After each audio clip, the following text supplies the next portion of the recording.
Good afternoon. Don't hurt yourselves.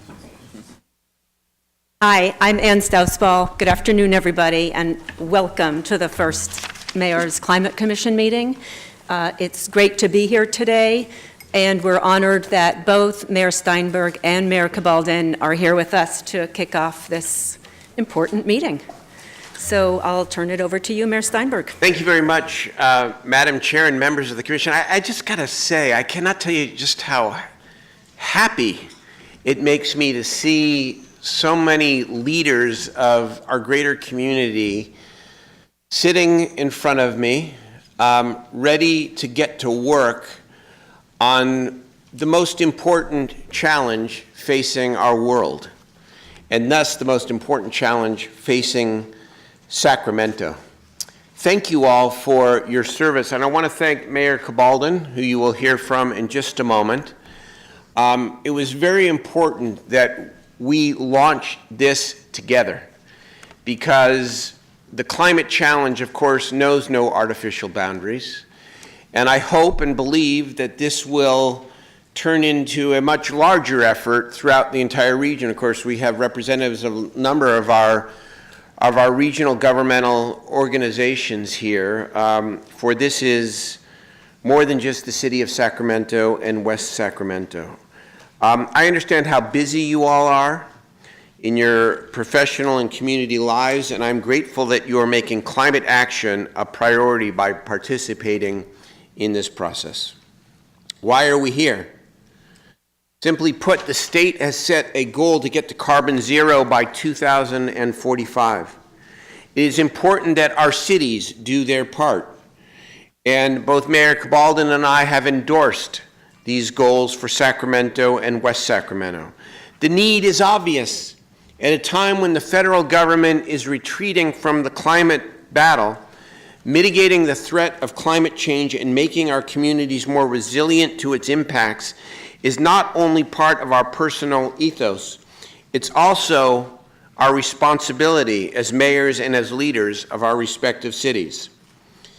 We need not be reminded beyond the horrific tragedies that have occurred in Northern California over the last 3 weeks. We know that wildfires now are more frequent and intense because of climate change, that increasingly severe droughts affect our rich agricultural heritage, and that the risk of flooding from our two major rivers that converge between our cities, these are daily reminders of the threat before us and the need for aggressive action. By working together to get to carbon zero, Sacramento and West Sacramento can become model cities for combating climate change to ensure the safety of our residents and to strengthen our position as a hub for investment in advanced transportation technologies. We must work, and this commission is intended to be the leader of working towards a common vision. We ask you to establish goals and priority areas of action to achieve carbon zero. We ask you to strengthen local and regional partnerships to address climate change. We intend for this work to be a catalyst for increased investment in clean energy initiatives. This is not climate versus economic development.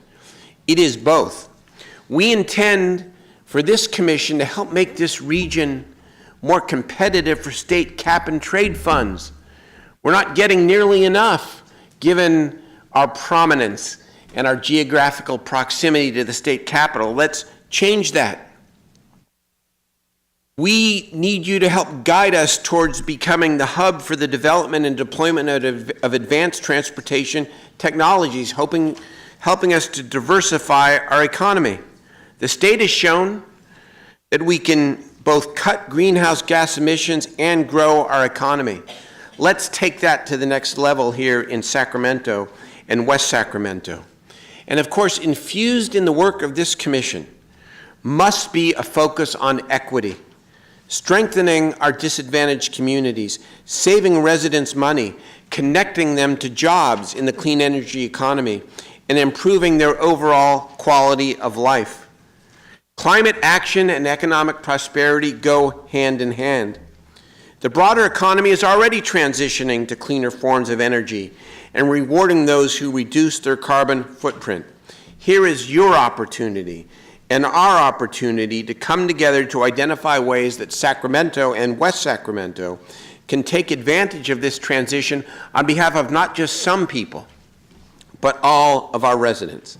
And finally, from a City of Sacramento perspective, and this might be a little bit of a surprise to you because we didn't really talk about this when we spoke with you, but I would like this commission to help inform the development of our city strategy for inclusive economic development, which will help guide the implementation of the newly passed Measure U funds and diversify our economy and ensure prosperity throughout our neighborhoods.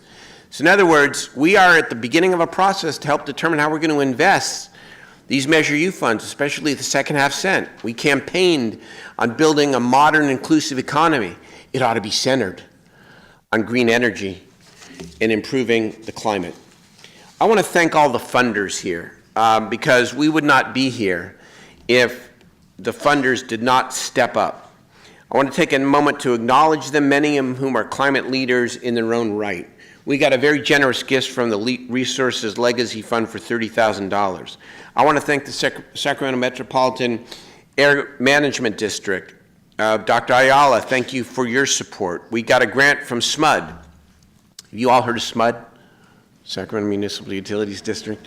Our groundbreaking, wonderful public utility. Thank you. Sacramento Regional Transit as well contributed to this effort. I know SACOG helped facilitate some funding, which we appreciate. Park West Casinos and Western Dental Services, the City of Sacramento, specifically the Department of Public Works and the Community Development Department, the Ford Foundation, Kaiser Permanente, Next Gen America, led by Tom Steyer. And finally, a thank you to a couple of people who really put their heart into this. One is Jennifer Gress, who is here in the audience. Jennifer, thank you so much for all your great work in helping us get started. And to Ann Stausball and to Kate Neese and the Local Government Commission. Both Ann and Kate have really taken this mantle, and we would not be here but for your doggedness together with Jen's to help us raise the money and to get us started. I'd like to turn it over to my partner, our partner. We are one region, and it begins, doesn't end with, but it begins with the cities of Sacramento and West Sacramento. Mayor Christopher Cabaldon. Mayor Cabaldon.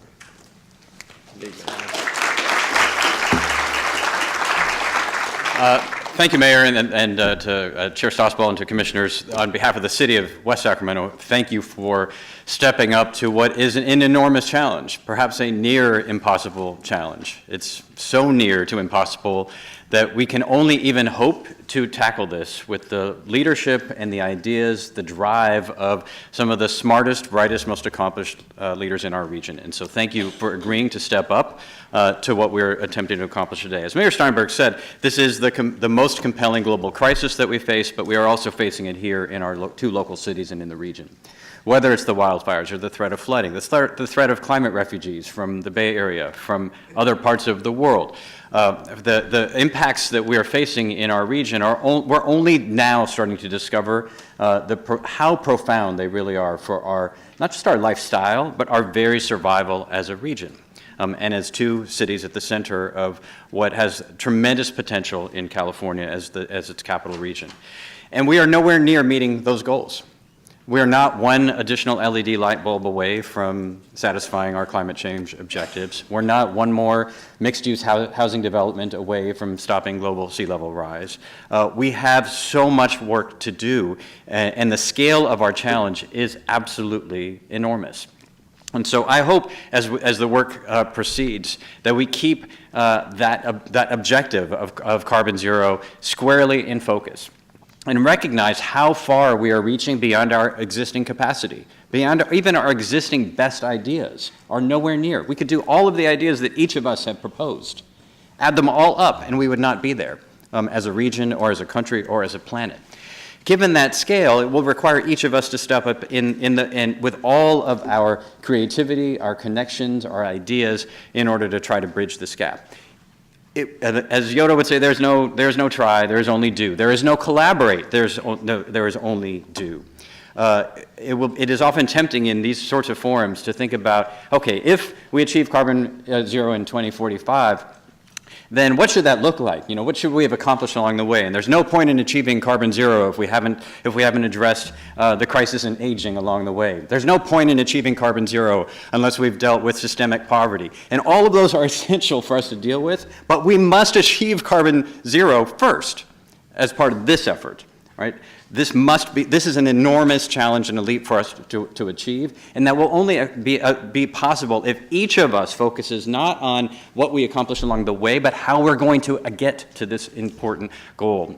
And so as we look at opportunities around social equity, around economic development, the opportunity here is for us to think about finding third ways over and over and over, new ideas, new solutions that are fundamentally transformative, not simply allocating shares of targets of pain, about how you should drive less and you should live somewhere else and you should do something else.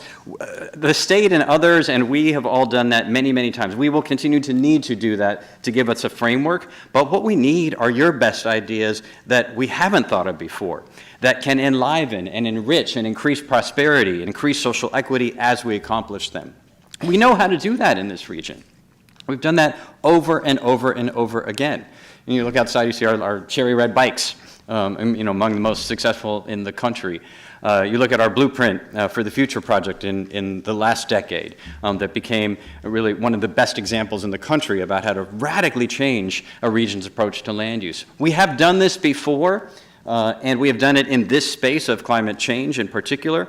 And so I know that we have it in us somewhere, but we've got to summon up the inspiration, the ideas, and this essential focus on actionability, and around bringing other partners to the fore, not simply the traditional public agencies and advocacy groups, but unleash the power of the market, unleash the power of the neighborhood, unleash the power of unrealized talent in each of our communities in order to make this real.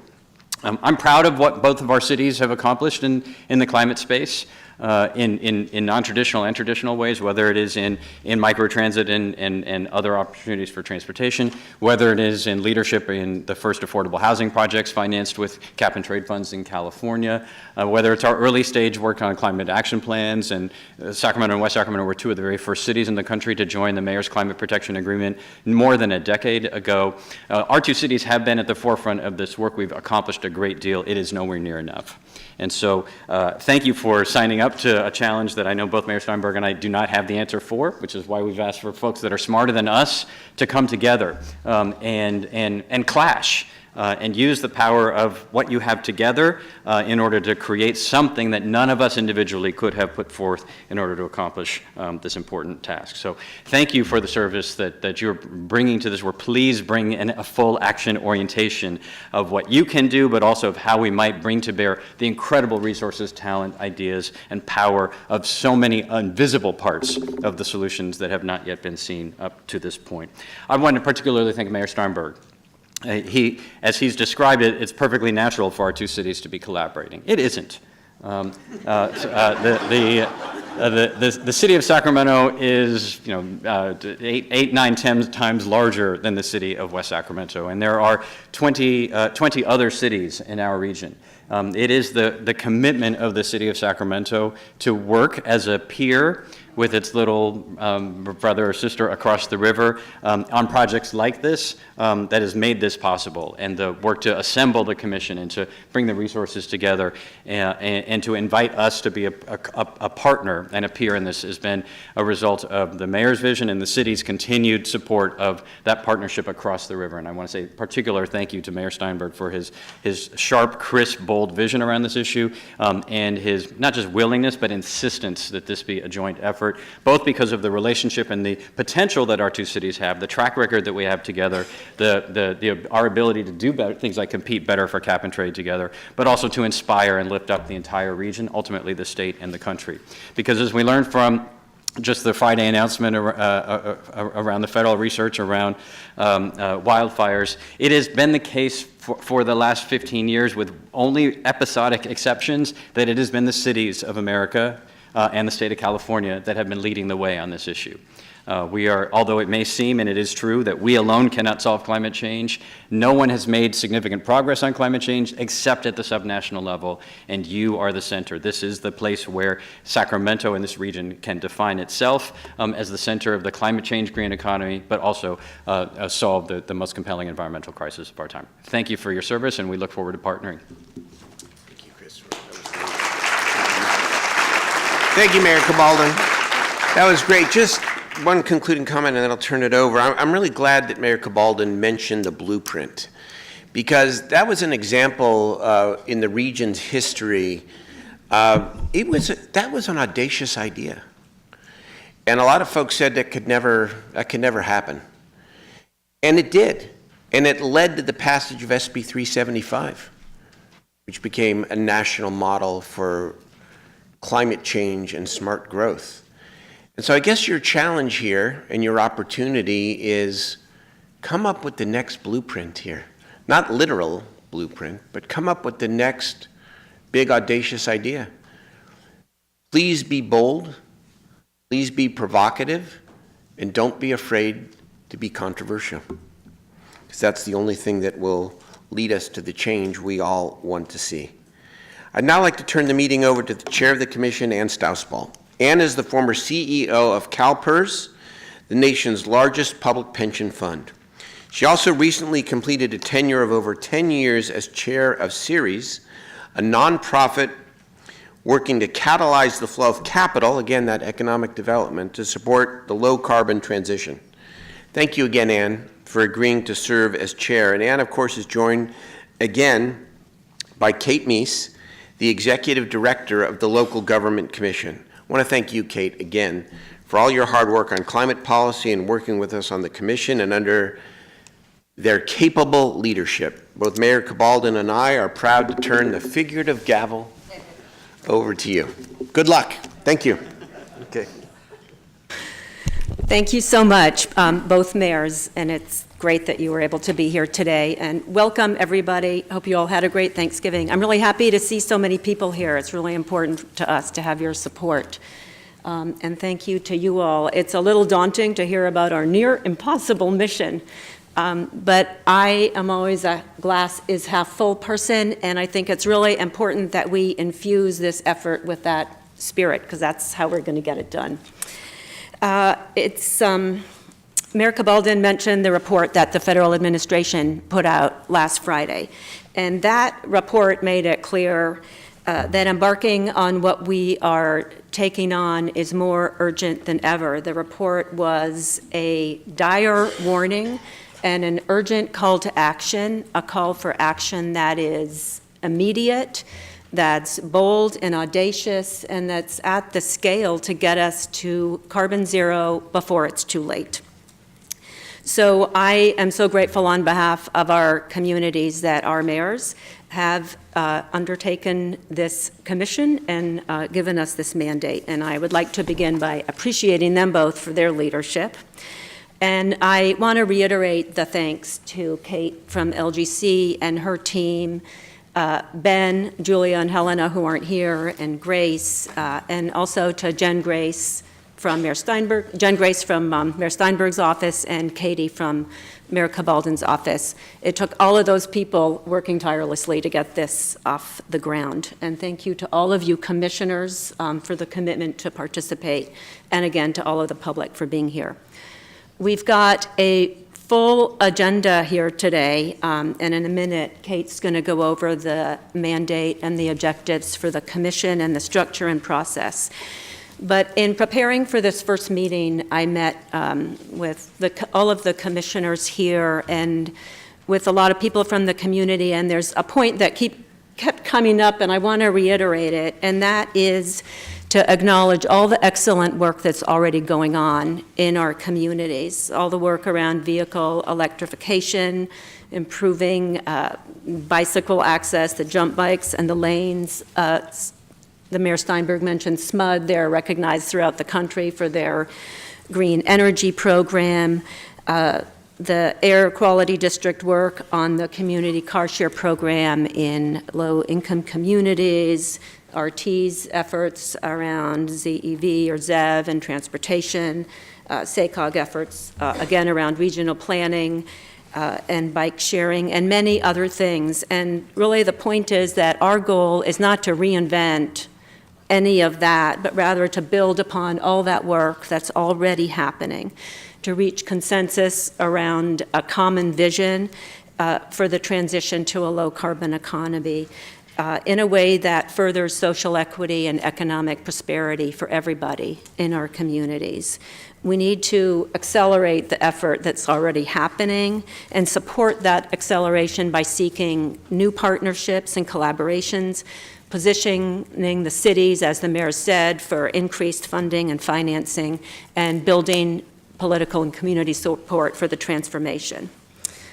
And one other point I wanted to make is that there's no clear model out there for medium-sized cities, and especially for small cities like West Sac, on how to tackle this work. And that's a really unique aspect of what this commission will be doing, is trying to create a model for that other cities across the country can replicate. So our objectives for our meeting today are straightforward. We want to set a context and a general understanding of climate risk and its impacts on our region, and then we'll hear presentations from both the city staff on the climate work that they're already doing, the gaps that they see, the challenges and opportunities, and the benefits. And then we'll have a broader discussion among the commissioners about ideas on how to achieve the transformation from an incremental effort to a sweeping effort. So just a couple of quick logistical things. You have these mics. Some of you are sharing mics with one another. We're not going to use the digital speaker queue because there are too many people. So when you want to speak, raise your hand. When you want to, and then when I call on you, you can press your mic on or off button. And then as the presentations are up on the screen, to enlarge the presentation, just press the picture that you see on your screen that matches the presentation that you want to see. Public comment. There are cards that were passed out up front. For those of you who wish to speak, we'll have about half an hour at the end for public comment. We'll give 2 minutes. Hopefully that'll be enough to give everyone a turn. Or you can just submit a written comment and we'll make sure all the commissioners get those later. So if you could turn in your cards by 3 o'clock, that'll help us plan our timing. And Grace, can you raise your hand? You can turn in your cards to Grace if you want to speak. You like to do that? I can run the timer and call people if you want. Oh, fantastic. Okay. They've trained me. Okay. All right. Okay. So thank you. Any questions? Okay, good. So I think what we should do first is we'll just go around and have each commissioner state their name and affiliation, and then we'll get going with the presentation. So why don't we start with you, Robert Nelson. Robert Nelson, Sacramento State. James Corliss, Sacramento Area Council of Governments. Meg Arnold with Valley Vision. Arlen Orchard with SMUD.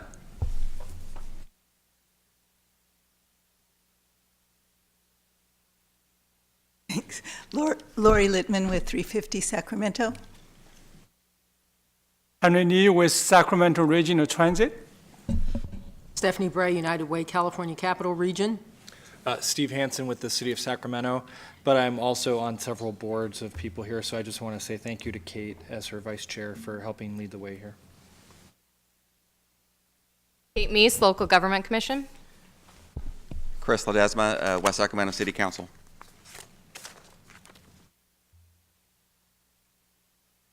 Nikki Mohana, Mohana Development. Kaim Morton, Sacramento Chamber. April Wick, Resources for Independent Living. Alberto Ayala, Sacramento Metro Air Quality Management District. Julia Burrows with the Governing Institute and Governing Magazine. Lojan Kofer with Public Health Advocates. I'm also a member of the city's Active Transportation Commission. Great, thank you all. And I'll just mention we have 2 commissioners who weren't able to make it to this first meeting, Dave Tanner from the Sacramento Realtors Association and Mike Teal from Raley's. Okay, thank you all. And with that, I'll turn it over to Kate. Kate, as has been said, is the executive director of the Local Government Commission. She's a very accomplished individual. She's also a senior fellow of the American Leadership Forum. She's been recognized for her work on climate change by the Chronicle of Philanthropy and named as one of the nation's 40 under 40 young leaders on solving the problems of today and tomorrow. And she regularly speaks and writes on climate change and smart growth, and we're very lucky to have her on this project. So, Kate? Thanks, take it away. Ann.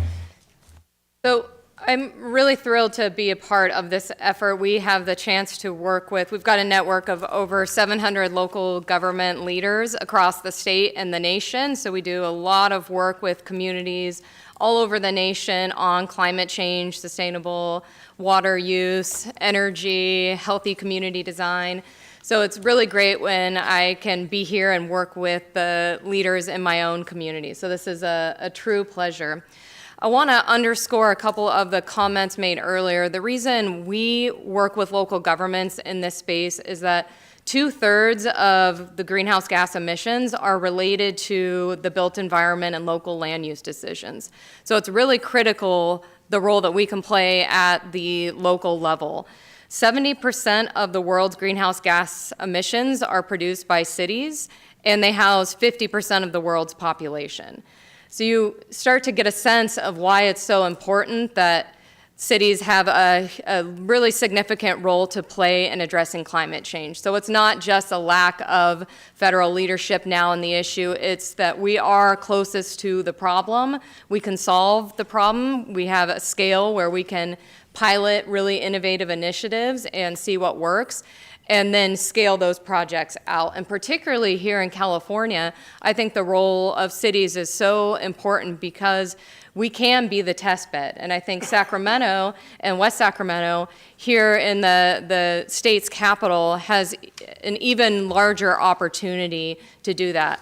One thing we hear a lot in our work with cities and counties is, you know, we're not going to be an LA or we're not a San Francisco. We don't have the resources of a Santa Monica. So it is sometimes hard to take even the most ambitious climate leaders across the state and scale that out because it doesn't feel replicable in other communities. So I think the idea that we here in Sacramento and West Sacramento can be a different kind of model is a really powerful one because we've heard that concern all across California and the nation. And I think that is particularly true of attracting investors as well. They want to see that something that can be done here, it doesn't need to be a place with a lot of capital and a huge wealth bank as well. So I think the opportunity we have here is unlike a lot of communities.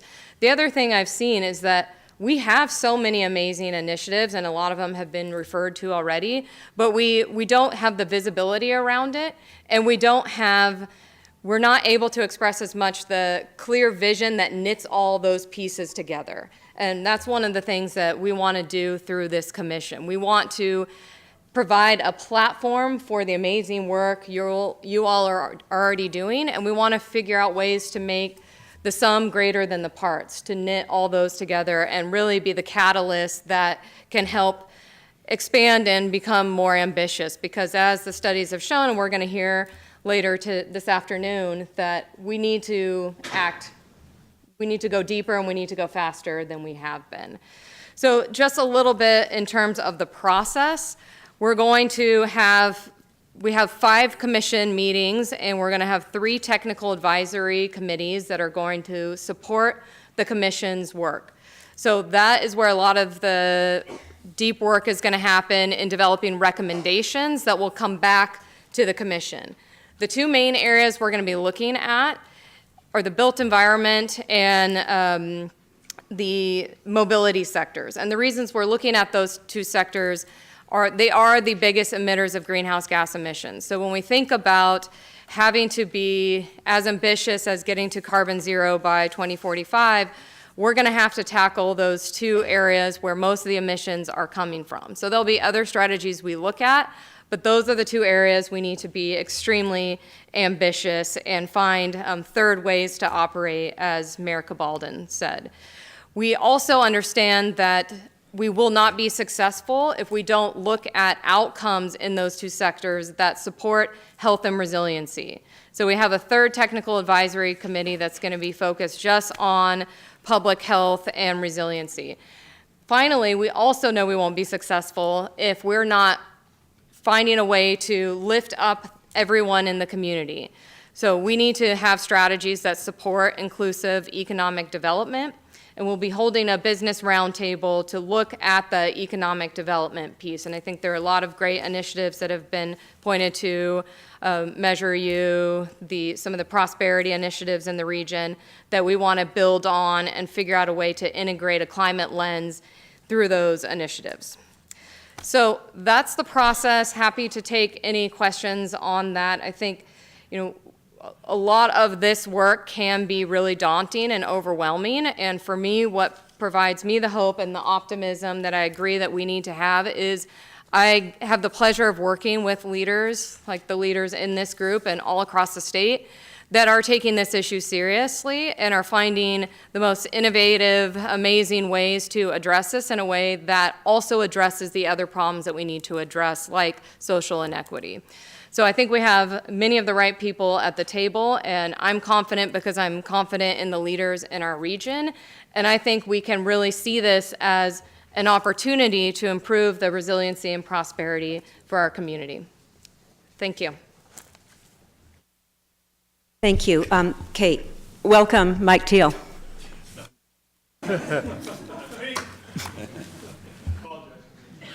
No problem. We're very glad that you're here. There's a place for you right there.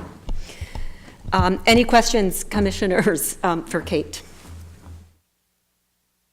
Okay.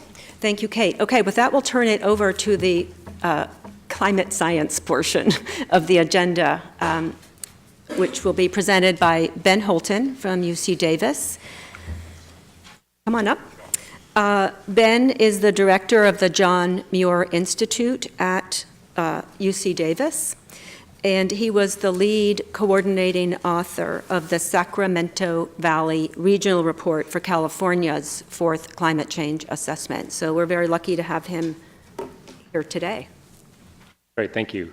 I think I can just, there we go. Good. Good, well, I really appreciate this opportunity, and I think this commission is inspiring. It's inspiring to somebody who's been trying to understand the nuts and bolts of global climate change for more than a decade. And I think it's inspiring for the rest of the world, where we need true leadership right now to not only show that we can continue to drive reductions in greenhouse gases, but we can do that in a way that benefits the most disadvantaged people. Because climate, although it affects everybody, has a really significant role on those that are the most economically disadvantaged. And so we really have to be thinking strategically how we can raise the bottom through climate solutions. And the opening remarks were dead on. I think we are at a time in history that is unlike any other. And we're facing a challenge which is global in scope. And Kate very nicely painted the case for looking at local solutions. But I always think about, as somebody who has a tendency to be more optimistic than pessimistic, people like Mandela, who said, everything seems impossible until it's done. And this is another one of those challenges that will seem impossible, but as we start making progress, we'll look back and we'll say, wow, look at what we did. But it's going to require a lot of change. So with the climate report that I led, I worked with a broad cross-section of stakeholders. We even had meetings at Granzella's restaurant, which I'd never been to in Williams. I don't know if you guys have been there. And so we talked to the people who are on the ground that are dealing with climate impacts, local water districts, people who are trying to understand fisheries change, people from the almond industry, so on and so forth. And then we also had people from public health, and we asked them a lot of questions about what they think is going on with climate and what needs to change. And then we brought together a coalition of experts across, from UC Davis's med school, law school, so on and so forth. And then we tried to use the state of the science to understand where change is happening and what we can do to solve it. And so if I could summarize the report really briefly, it would be this. Climate is changing. We know why. It's bad, and it's getting worse, but we can solve it. Okay, but we can solve it. So that's the synopsis. So if you want to take a nap, that's fine. That's all I have to say. But between now and then, we know that climate change has entered our living rooms. I mean, many of us have personal cases now where we can point to loved ones who have lost their homes. We have climate refugees in this state. We have hundreds of people who are missing because of the fire. All right, that's just here in California. Globally, we are seeing the devastating consequences of intense heat events, severe flooding, drought, wildfire, so on and so forth, hurricanes. Okay, this is evidence of global climate change driven by too much greenhouse gas emission into the atmosphere, which is accumulating and causing the planet to warm. And so we know it's here now. And if you look at the report that was released on Black Friday, it also pointed to the economic impacts in a way that we hadn't been able to do before, that we're talking about trillions of dollars of economic damages by the end of the century if we don't do something soon. So those are big numbers, and they're adding up here in California too as we look at the wildfire. We're talking about billions of dollars of losses. So this is a big challenge. There's a lot of discussion, I'll just go through this briefly, about half a degree. You know, trying to hold the world to no more than 1.5 degrees Celsius of warming versus 2. And what does that mean? Well, an additional half a degree of warming, so if we don't successfully hold the world to 1.5 by cutting emissions and creating carbon capture technologies, we're talking about an additional 2 feet of sea level rise. I also like to point out the last time that CO2 concentrations were this high in the atmosphere, millions of years ago, and that CO2 had equilibrated with the entire climate system, so the ocean and the heat in the ocean and the atmosphere, it all equilibrated. Sea level was about 15 feet higher than it is today. Okay, so that is where we are heading if we don't do anything. Based on the evidence, the strong evidence, that we'll be looking at a world with 15 feet of sea level rise. So in other words, San Francisco, much of Florida, Manhattan, they're all underwater essentially. That's by 2100, maybe 2200, depending on what happens. So we're looking at a lot of impacts. I think in terms of people, the difference if we don't take action is that an additional 37% of Earth's population of people, so if we're at 10 billion by 2050, will now be exposed to significant heat-related disasters. Okay, so about 3.7 billion people will be suffering from too much heat. We're going to see reductions in our ability to grow food and meet pace with the growing world population. Things like malaria and its transmission is going to go up. Vector-borne diseases will go up. Okay, so that's kind of what we're talking about the global scale. When we get into Sacramento, we see very similar risks, and these are the risks that we pointed out in the analysis based on the credible science that we were able to bring to bear on the problem. So we're seeing warming air, water, more extreme heat waves, drier landscapes, flooding, and what are called whiplash events. So going from extreme flooding to extreme drought to extreme flooding. And those whiplash events stress out our infrastructure and stress out our natural ecosystems in a really severe way. We're seeing increased wildfire, higher water levels in the Delta, coupled with subsidence. Less snow. Some of the projections for snowpack in California are that by 2050, we will be down to very little snow. Okay, so this is a major challenge. And to put these numbers in context, Sacramento's climate, if we follow even the 50% probability, so not even the worst case scenario, but the 50% scenario based on the global climate models, will look like Phoenix's climate by the end of the century. Okay, so that, what does that equate to? Well, right now we have a baseline condition of 4 days that are over 104 degrees for the past several decades. That's changing right now. By somewhere around 2070, we could be looking at 40 days over 104 degrees. And that will significantly hurt people. Okay? It will really harm people's health. So that's where we're headed if we don't take action. This is, you know, going to require mitigation, adaptation, and a lot of strategic thinking.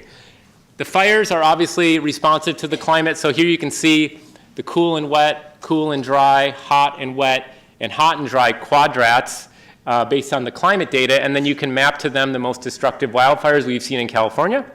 And you can see that as we move through the years from black being 1895 all the way to red being more modern, and then you start to see the appearance of the worst wildfires all occurring in the hot and dry years. Okay, so there's unequivocal evidence that the wildfires that we are seeing in California are being driven partly by climate change, okay? And the evidence is that if we don't find ways to mitigate this challenge using some ideas that I'll talk about in a second, that the fires will only worsen over the next several decades. Okay. So, but Sacramento, I think, is well positioned, and this is what the commission is all about. You know, we have an opportunity to take the right kind of policies, create the right kind of innovation ecosystem that supports business, entrepreneurs, technologies, and breakthroughs, and then bring incentives to bear on this challenge. And I think, you know, working together collectively, academics, private sector, and government, we can solve this challenge and come up with some really clever solutions, I think. So that's the optimistic point. Now, I want to talk about 3 cases where I think we can think really smartly, and these are ongoing efforts. So one, the idea of forest resilient bonds and public-private partnerships, and these are just starting to develop. So here's an idea where investors give money in the form of a bond, which then goes to water and electric utilities and other public beneficiaries. Okay, so you bring this money, then you go in and you can kind of clean out some of the fuel, the excess fuel in the forest. That means that there's more water for the water utilities, there's less sediment that is causing them economic losses, and then over time they can pay that money off. So it's a win-win scenario in which the private sector can now start getting money back on that bond investment, and the local sector can see co-benefits in terms of cleaner air, less fire risk, more water, and more stable energy. So this is a really exciting idea that I think we need to start moving on more. Another one, reflective and green rooftops. So here's some data based on other cities, but in Washington, D.C., Philadelphia, El Paso, so 3 very, very different areas. Looking at cool roofs or reflective materials, green rooftops, and you can see in the top table in Washington, D.C., Philadelphia, and El Paso, the benefit to cost ratio. So when you're greater than 1, you're good. And you could see all these wonderful benefits in terms of energy savings, in terms of heat reduction, and then in the bottom, you can see that those local benefits cascade to massive societal benefits. So the example here is an increase in roof reflectivity from about 0.15 to 0.65 albedo, costs and benefits. So there's the cost. It's about 76 cents. You get the benefit of $1.34 per unit of roof material that is local to that homeowner. And then look at the society benefits. Because you reduce air pollution, you reduce PM 2.5, you have a much cleaner air environment to breathe. Again, this is something that we can do in cities and be growing businesses while doing it. And of course, there's many benefits of a low carbon economy. This is an example of an analysis out of that we cited in our research report. Looking at what happens if we move toward a low carbon economy and reduce emissions, well, total air pollution deaths in California would decrease from around 64,000 to 10,600 in the business as usual scenario to around 4,800 to 7,900 in the greenhouse gas reduction scenario. So we're cutting the number of deaths. These avoided deaths have economic value when you put them through the sort of analysis. You can say that, well, that will bring about $12 to $20 billion of revenue. Okay, because we lose worker days, people die, so on and so forth. So here's another example. These more than pay for the upfront costs that are required to move toward green technologies. So finally, I just want to say, you know, there's a real opportunity for academic institutions to help, and I see we have CSU here, which is fantastic. I've been working with researchers across the UCs, CSU, the National Lab, Stanford, Caltech, and USC to develop what's called the California Collaborative for Climate Change Solutions. And what we are doing is scaling out demonstration projects that reduce greenhouse gas emissions, create local benefits in every sector, from energy, transportation, to the ag sector. And at UC Davis, we're creating a new initiative called One Climate, which is tying together all the colleges and professional schools here to help local cities and governments find the best pathways to reduce emissions and bring about health benefits. So the final thing, I think there's a real play here to think boldly, I think the mayor said. So let's make Sacramento Valley the Silicon Valley of climate solutions. I think that that's within our grasp. You know, even though we might not be the biggest city, we're diverse. We have the farm to fork capital, and we have a real opportunity to continue to double down on the efforts. And for those who say, well, you can't make a difference locally, I say, well, I think at sporting events, they've shown that it only takes 3 or 4 people to start a Mexican wave. All right? 3 or 4 people. They actually studied this. The physicists got together. They said, how many people does it take? It takes about 3 or 4, but maybe up to 20 or 30 because they have to see those 3 or 4. If I look at the number of people in this room alone, we have more than enough. Okay? Because we have to scale these solutions. So I want to return to the topic, which is, this is an urgent time. It is going to get worse. If we do everything right, the climate impacts are going to get worse.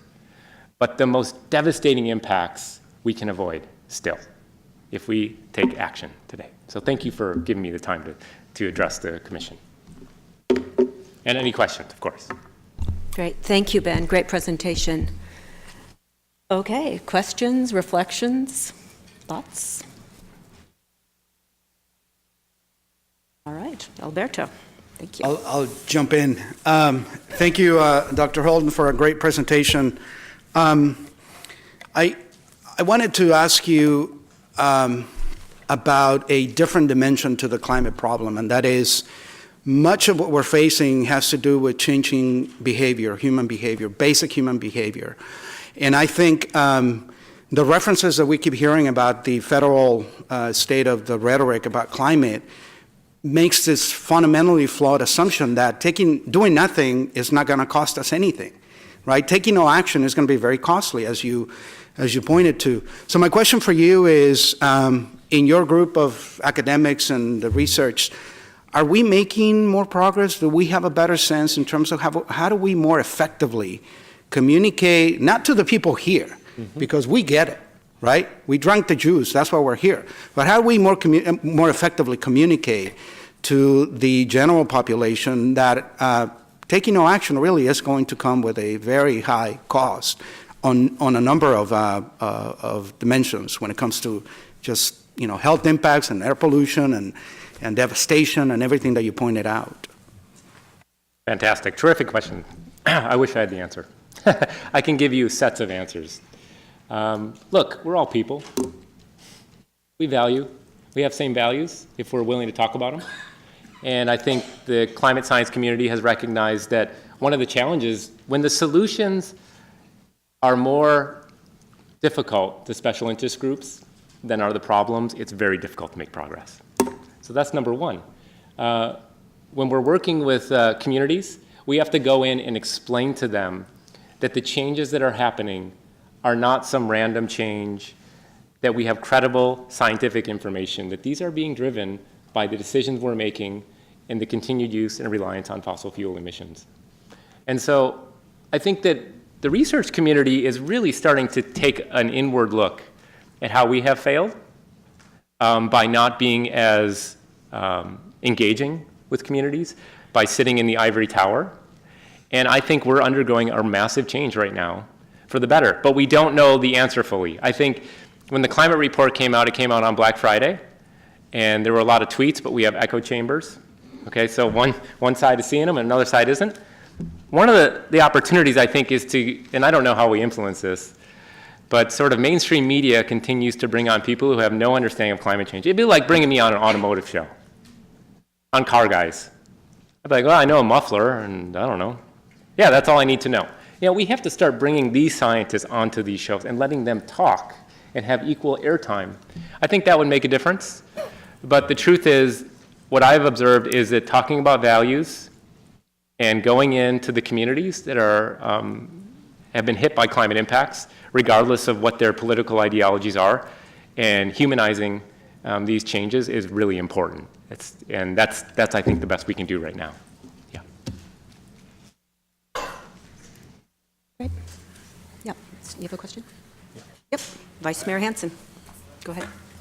Thank you, Madam Chair, and thank you, Doctor, for your presentation. I don't think there's much doubt, at least in this room, about the science. It's unequivocal, and it should be sending a shockwave through anybody who's half aware of the future that we're leaving for our kids and their kids.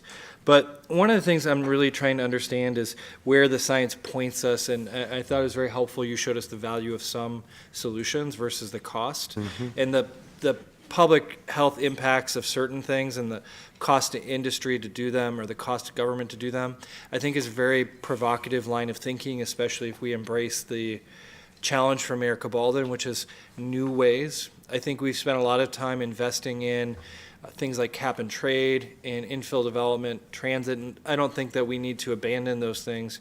We probably even need to double down on some of those things, increasing canopy. But what are some of the new ways that you think would provide the greatest benefit to help not only with adaptation, because clearly us acting alone won't change the larger tide, but with adaptation and with some reduction to zero in carbon, what should we be focusing on in particular? That's a great question. My own perspective is that we have to create a business environment that allows for entrepreneurs to come in. And look, you can develop a business in making cool rooftops.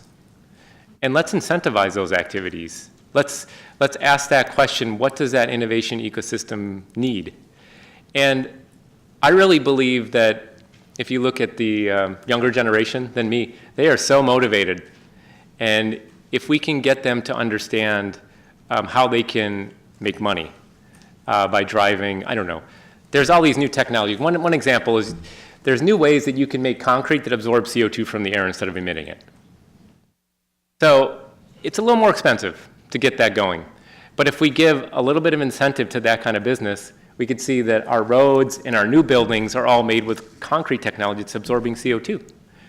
But we need to have some incentives in place. Right now, I mean, worldwide, the fossil fuel industry is getting about $600 billion a year still in incentives. And how can we bring some incentives to those industries that are going to be less polluting and drive resilience? So I really think we need to just develop a business model and a business case and entrepreneurs who are very literate in climate solutions and who are capable of taking those innovations and turning them into practical solutions that benefit people and the climate. So that's one answer. There's many other answers, but that's where I see a lot of opportunity personally. Yeah. Thanks. Mike Teal. Thank you. Thank you, Doctor, for coming here today. I appreciate it very much. Please don't misunderstand the intent of this question. I'm trying to get some clarity as to the context to some of the decisions that I think we're going to be faced with.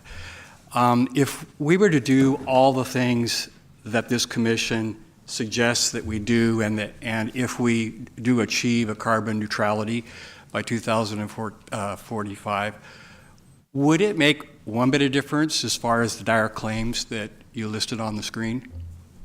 So it will make differences, assuming that the investments are giving rise to resilience and adaptation at the local level. So the cases I pointed to are all cases where there's clear local benefits that can help the most disadvantaged and vulnerable, that can improve the air that we all breathe, and cut emissions. That's where we can have a major impact. In terms of the global climate system, no, California's emissions are less than 1% of the planet's total emissions. But can California be a model? Yeah. I think Governor Brown is already showing tremendous leadership in that space. I believe the next governor is equally interested. We have laws in place that we have to hit, and we're showing you can do it while not only maintaining the economy, but growing an economy. So while we are thinking very locally, if the commission can also imagine opportunities to take the case that we're building here and get it to other cities and get it to other mayors and work through the Under 2 coalition. I mean, there are coalitions that I'm sure you're all already working with and familiar with. That's the best way that we can make sure that we can avoid the most dangerous risks. Because if we get to a 2-degree world, the probability of massive disruptions is about 1 in 20. Now, we wouldn't want to put our kids on a plane that has a 1 in 20 chance of falling. Okay, so we have to be thinking, how do these things also give rise to scalable solutions that can get outside of Sacramento? So that would be the answer. We're going to be facing impacts, and it is going to require ultimately global coordination. But I think there are pathways in place that we can take advantage of. Yeah, so thank you. Hey, we're right on time for our next presentation, so I think we'll take one more question and then we'll go. Chris.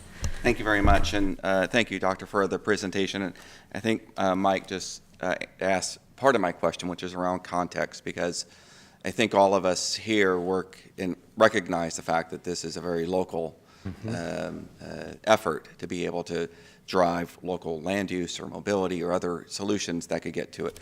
And I think part of what I'll ask for as a takeaway is how do we, I think in addition to mitigation and adaptation, which you address, there will need to be a form of advocacy and influence to our neighbors to the south west and the Bay Area, which is a big driver of a lot of activity, and even to the east and to Reno and the other side of the mountains. All these things, I think we're going to have some context, because we interact with a lot of parts of the region just by being on Capitol Corridor or being the Port of West Sacramento, where we take ships and whatever else. Those are possible other solutions that we can have a platform to advocate, because those will impact us as well. I mean, sitting as an alternate on the Delta Protection Commission, we've heard about some of this and the impact of sea rise and how that can affect crops coming up north, up through the Delta, and how it'll hurt many other things. So I think just having that context as we move forward, coming back about what other things we should be aware of, and not saying we got to act locally, I think that's where it starts for us, but having that context will be important for us. And I think, if I just add, so working with universities, I mean, we are already built out. We have global networks we're starting to operate through. And if you look at the C4S coalition I talked about, there are many IPCC members on that committee. I mean, so I think that as this commission develops, if we want to continue to strengthen those relationships with the academic sector and figure out how we can tap into our nationwide communities, I think that would be an exciting opportunity too. Yeah. Great. Okay. Thank you so much for your presentation. We really appreciate your being here. Will you be staying for the rest of the afternoon? Yeah, I'm going to be here. Great. Thank you. And I just want to thank you for your comment, too. I think it is so important that we keep that regional context and perspective in mind in everything we do. Okay, our next order of business is to hear first from the city of Sacramento and then from West Sac on their activities on climate. Yep, come on up. And where you all see the gaps and challenges and opportunities. So I want to introduce Helen Self. She's an associate planner with the city. And Ryan Gardner is a sustainability project manager with Rincon.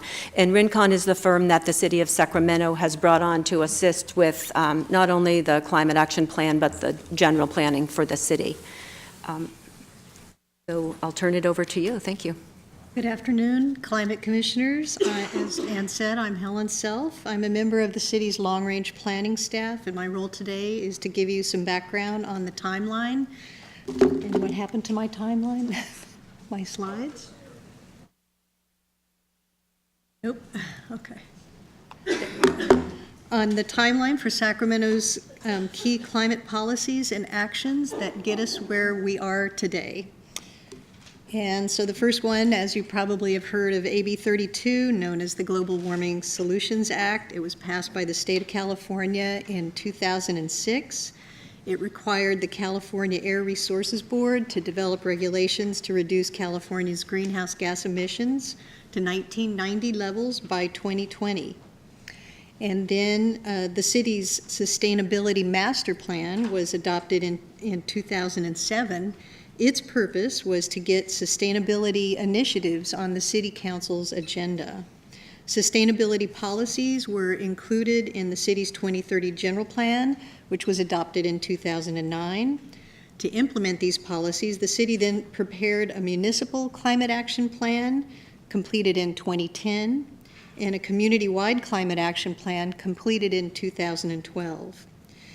While they are stated differently, the city's existing greenhouse gas reduction targets, as established in the 2012 Climate Action Plan, are consistent with AB 32.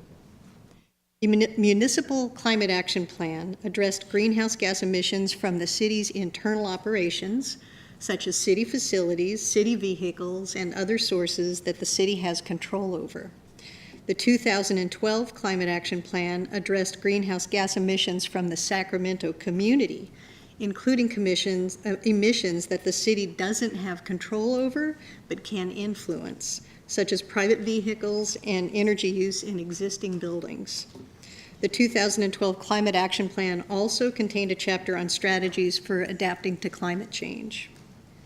The 2012 Sacramento Climate Action Plan was incorporated into the 2035 General Plan, and it was rescinded as a separate document in 2015. And what this did was it linked greenhouse gas emission reduction and climate adaptation to a comprehensive general plan that would be updated every 5 years. In 2016, the state passed SB 32, which expanded AB 32, requiring a reduction in greenhouse gas emissions to 40% below 1990 levels by 2030. As the timeline shows, this is the same year that the Paris Agreement was ratified. This brings the timeline to the present day, where we have just initiated the 2040 General Plan update, which includes an update of the Sacramento Climate Action Plan. Going forward with the 2040 General Plan, we plan to improve on the format by creating a standalone but linked document that will be easier to navigate and understand.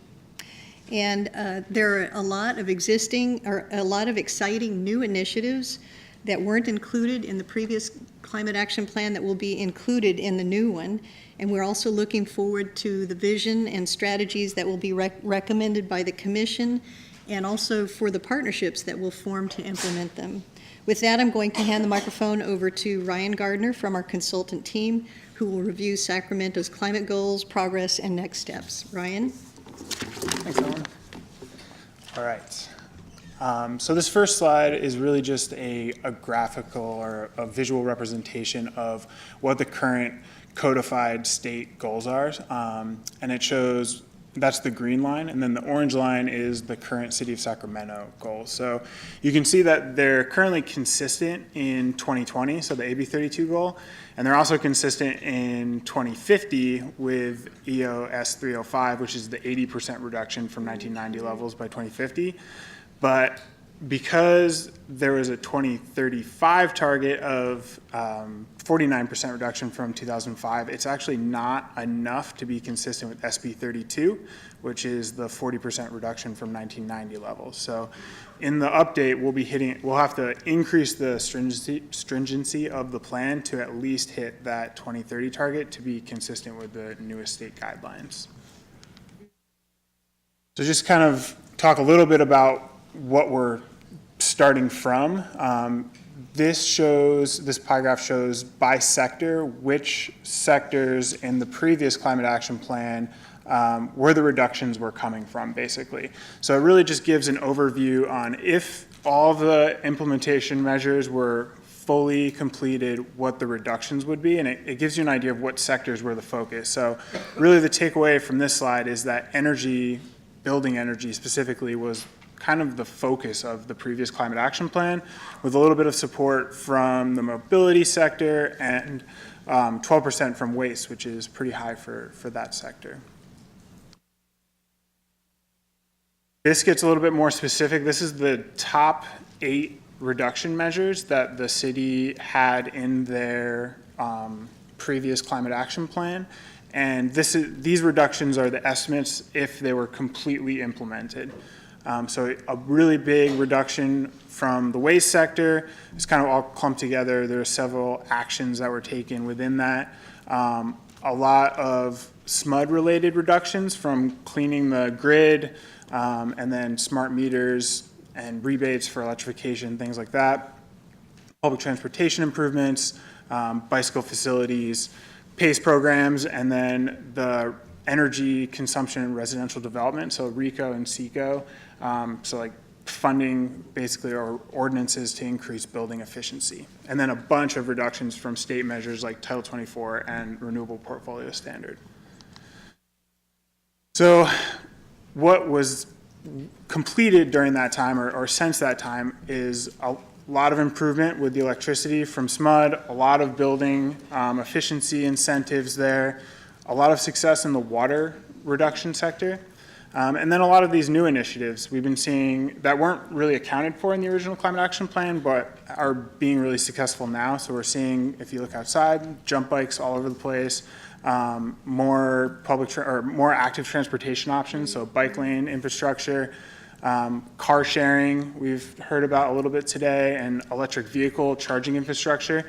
And these are kind of technologies and opportunities that came up along the way, but weren't really accounted for in the original climate action plan. Along with that, the city's also been working to accomplish adaptation. So a lot of sea level rise adaptation work going on, a lot of redelineating floodplains, the water meter program, groundwater master plan, so kind of preparing for drought, other impacts from climate change. So the city's been working on that as well throughout this process. But there have been a lot of setbacks and a lot of hurdles. We talked about the commercial and residential energy conservation ordinances. Those were some of the biggest reduction measures that the city was hoping to implement, and they were just not successful. It was really hard to find the political motivation.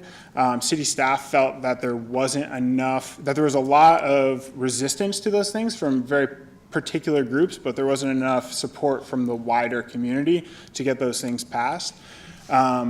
There were other issues where measures were not made mandatory, they were made voluntary, and they just didn't pick up traction and people didn't adopt them on their own. So those weren't implemented. And then there was a VMT performance standard that was originally included, but it was found to conflict with some of the other general plan strategies where buildings in kind of less dense areas, even if they were infill, which the city was trying to promote, couldn't reach that VMT threshold. So that was not included in the general plan, which was eventually adopted as a climate action plan strategy. So quickly, these are super preliminary numbers. We've had about a month to pull data, but this is what our 2016 inventory looks like. And so the big gray half of this slice is kind of the elephant in the room for climate change, and that's transportation, right? So you can compare that to where the strategies were focused in the previous climate action plan. So we really know that that's where we're going to need to focus. Then the green and blue are residential electricity and commercial, or residential energy, both electricity and natural gas, and also commercial electricity and natural gas. Quickly with SB 100, a lot of the electricity portion of this is going to go to zero by 2045. But so it's really going to make us focus on fuel switching for buildings, both new buildings and also existing buildings. So we'll be able to erase a big part of this, kind of on that quest for zero carbon. This is, so I said it's preliminary data. There's 2 columns here for 2016. We are having some issues with natural gas data. It looks like the CEC has changed their aggregation rules, so we can't get all of the industry data right now. So we're working through that. So this kind of gives 2 perspectives on where we are compared to 2005. But the good news is there's been kind of a general decrease in emissions as a whole from the city from 2005. And we're pretty much on pace to hit that 2020 target. But if you look at where we would need to be to hit a 40% reduction from 1990 by 2030, which is that lower green line, there's a significant amount of reduction that needs to occur. The good news is that if you look at these goals on a per person basis, we're actually a lot closer to the state's goals. Sacramento has some pretty stringent reduction goals as far as reducing the overall amount of emissions, but during that time, the population has been growing. So one of the really kind of interesting bits of data here is waste emissions have gone up overall, but waste generation on a per person basis has dropped from 1.5 tons a year to just 1 ton a year. So it's a pretty significant decrease. But over that time, you have a bunch more people moving to the city, so all your emissions are kind of going up. So we've been looking into some of the nuances of activity data versus emission factors and how that plays into this. But just kind of a side note as far as the per person. Where we are right now, we've had our kickoff. We've started to generate our inventory, our baseline. Starting to work on our forecast, and we're still trying to work through goals and whether or not to look at reduction goals on a percentage basis or a per person basis and kind of what makes sense for the city. But in the end, if we are trying to meet that 2045 target of zero, those both have to go to a zero anyway. So over that time frame, it's really not as important. We have a lot of community engagement coming up and planned for this to try to get feedback from the community on what they're looking for, what their concerns are, and how we can start to develop measures that will meet all those. And then getting going on actually developing the report itself and doing the CEQA documentation for those tiering purposes. What the city is really looking for from the commission is kind of that high-level policy direction. I think we're all kind of on the same page as far as what sectors are going to be really important. It really does look like transportation and buildings are going to be critical to getting to zero carbon. But also trying to start to build those coalitions and that political support so that when it comes time to bring these kind of big audacious ideas to council and to get passed, that when there's one small group who comes up and says, hey, this, we're not going to do this, we can't do this, and there's going to be another set of voices that are saying, hey, we have to do this, we're going to make these these goals and really set out to do an actionable plan. So that's a big thing that the city is looking for as far as support from the group. Yeah, that kind of wraps it up. Any questions?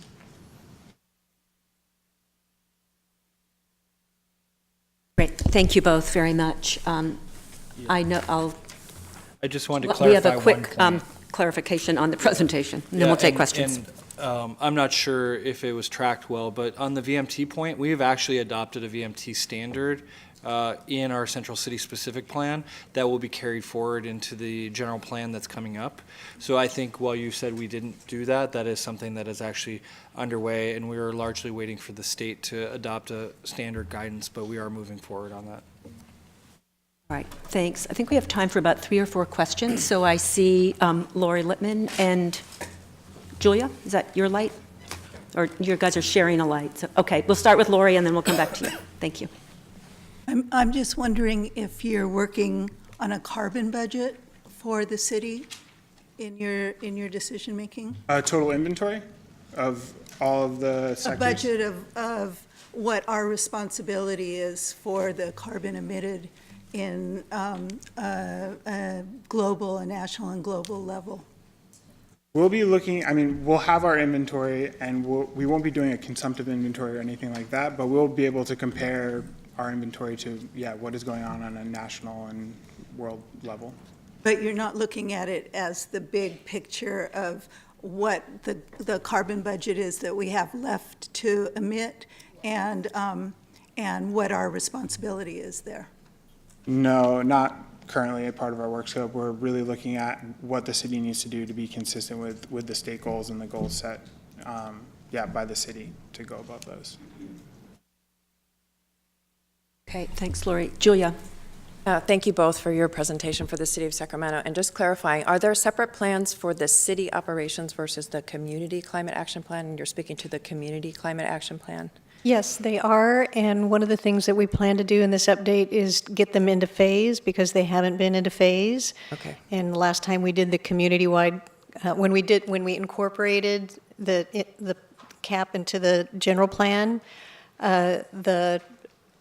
the internal operations cap was not quite up to date, and we actually didn't get to include a lot of our emissions reductions in it. So we're getting them into phase now, and it will be both. Thank you. And I have, the way I look at this in some of my previous work is that the 4 areas where we could reach zero carbon, obviously relying a lot on SMUD and PG&E, is the zero energy, zero carbon grid, zero emission vehicles, zero net energy buildings, which thank goodness we have Nikki here to represent that, and then zero waste manufacturing. So does this involve the largest emitters in our city? And will we have a chance to outreach to them to see what business practices and innovations that they are doing? Yeah, that's the hope. There's some difficulty as far as data that you can receive. The CEC has aggregation data, so if you have less than 5 or less than 15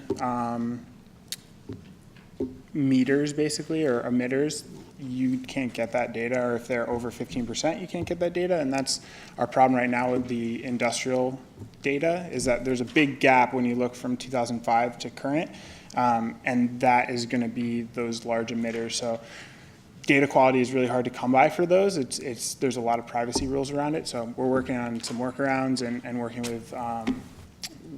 with those data providers to get that data so that we can have a better idea of what the impacts are and how to deal with those. So it's voluntary right now, perhaps with some peer pressure and some cajoling by mayors, we could get some data? Yeah, I think that it would, unfortunately, it really does have to come from the utility, and the biggest issue is not electricity, it's natural gas at this point. Okay, and so we need to reach out to PG&E because we don't have them at our table. So that's part of our work as commission members, is to do that. And then finally, just 2 points on engagement. The first is, I think when you have a plan like this, to come in with some financing recommendations also is very helpful. So to say we want to do this and we want to reduce carbon, and here is a menu of how to pay for it, would be something that I know we're going to look at, but always keeping Ann's expertise at the forefront. And then the final comment I'll make is, it's a moral imperative that we do this work, and I think the faith-based community will be people who will be at the table, and that comes from Pope Francis down. So Laudato Si. There's a huge faith-based community in this region that's already working on these issues, and so an invitation and an outreach to them would be very important in your work, and they'll participate. Thank you, yeah. We actually, as far as the financing, we have a consulting firm, BAE, on the team, and they're going to be looking specifically at how to finance measures so that when we're done with this plan, they'll be shovel-ready and there'll be funding available. So something we're definitely thinking about. Okay, thanks. I think we've got one more question from James Corliss, and then we'll move to the West Sac presentation. Thanks. Maybe partly a process question. So you're updating the city's existing climate action plan, and you're also looking to get to zero by 2045 in the update of the climate action plan? We're still working through what those targets will be, but that's something that they're definitely considering. Nothing has been set in stone yet. I guess it is a sort of a procedural question in terms of you've got up there a sort of high-level policy direction from the commission. Are we feeding into? Are you operationalizing our recommendations? Is that what you're looking for from us? Because as I understood it from your charge, Ann, we're doing a little bit more than high-level policy direction. So I'm just trying to understand, how do you take what we give to you, and then are you operationalizing our recommendations? Is that right? Or do we not know yet? Yeah, I think that as closely as more information is always better, more support is always better. I think it's funny, a couple of months ago, I would have said that the 2045 target for zero net energy is going to be really difficult for any city to like almost too difficult that you shouldn't even put it there because it seems ridiculous. But the way the state is going and that high level support that's needed, right? Like you need a regional transformation if you're going to get rid of all of the carbon emissions from the transportation sector. A city can't do that. It takes a much bigger initiative, but now that the wheels are turning at that high level to push those things forward, I think it is much more feasible now and something that we're kind of talking about and figuring out what the city can do and what, there's a difference between what you want to get to and what you want to work towards and what you can commit to and make sure that you have actions step by step in place. And I think the first step is to make sure we get to that 2030 target and are consistent with what's codified, and then setting those next steps and kind of building the blueprint to get there is the methodology we're looking at now. So our goal, as I see it and as I understand it from the mayors, is really to get together a consensus, a high-level policy framework that we can provide to the mayors and the city councils and the city in time for them to incorporate it as they develop their plans. And we've been working closely on the timelines, and the city's timeline has evolved as has ours, but we want those to mesh so that our work is done timely for them. I think. Sorry, let me take a question from Lori. Is it on that? Yeah, sort of. You said to be controversial. I'm concerned if you're going into this thinking that a goal of carbon zero by 2045 is near impossible, then I have great concerns because the need is for us to make those changes much quicker, like 10% per year. And so it makes me very uncomfortable that you're not going into it with a state of mind that we can do this faster and we can make a big difference. Yeah. Because otherwise, we're not going to make it. Yeah, I guess let me clarify, and it's not that I think it's impossible. I think the technology is there, but I think it's impossible for a city on their own to make that change in a vacuum. You cannot control the vehicles that come into your city from other places if they're, and you take credit for part of those emissions, and you can't be zero net energy if your grid is not 100% clean. Those are the things that make it very difficult to do that on a real actionable level. And I think we're just trying to be cognizant of that. And when I make that comment of saying kind of the way things have changed just recently, because you need statewide action to make those things happen. You can do a lot on the city level to prepare for it. Like you can make sure, one of the things we're really focused on is fuel switching in buildings and fuel switching for the transportation sector. You can make sure a building is all electric and gets most of its power from solar, but it's still going to need to use grid energy, and you can have electric vehicle infrastructure at that building, but if no one uses it, you're still not carbon neutral. So I think what I'm trying to get at is that we need to make sure, without that bigger regional collaborative, so expanding to 2 cities is great, but it still doesn't solve that problem on its own, is what I was getting at. So this is a tough conversation. It kind of points to the whole problem, that we're facing and the challenges, and we need to have a lot of broader discussion around it. So thanks for trying to answer, and we can have a bigger discussion about it later I'd like on. to- Flo John. I was going to say, this is not actually on that topic. I just wanted to go back to a slide you had a couple of slides ago where you were going over, it was before that, right there. So on this slide, we're seeing transportation taking up the lion's share, and then sort of the residential and commercial electricity and gas kind of being second. But I'm also seeing waste there, and I'm curious if the breakdown of waste is residential versus commercial, and then also just a curiosity in terms of the recycling component of that, and because I've been hearing that there are a lot of inefficiencies when it comes to recycling, that a lot of our recycling waste actually isn't recycled, even though we've gotten people in the habit of putting things in these blue containers, but because they're mixed in such a way and because they're non-recyclable items, that a lot of them are just going to landfills anyway, and so I'm really curious to learn a little bit more about that. Yeah, so this data specifically is not in that granular of a detail where I can say this percentage is green waste, and we have that data. I don't have it in front of me right now, so we'll be looking into that. But you're absolutely correct. Like a lot of things that you're putting in the right bin are just getting commingled and sorted out somewhere else. So there's a lot of kind of infrastructure issues related to that, and again, the city has made progress. Like if you look at the actual activity data, people are throwing out less things by a half a ton a year per person, which is pretty substantial. But the overall emissions have increased over time because just so many more people are moving to the area. Thank you. Okay, thanks. We're about 15 minutes behind, so I'm going to move on to the next presentation. And thank you both for your work.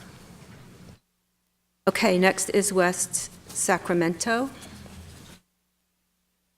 And we have here with us David Tilley, who's a principal planner for the city, and Katie Yancey, who's a senior program manager. Yes, thank you very much for having me. As you stated, my name is David Tilley. I'm principal planner in the city's community development department. I'm going to do the beginning of our presentation, and then my colleague Katie Yancey, the city's community investment manager, will conclude it. Do we have our stuff loaded?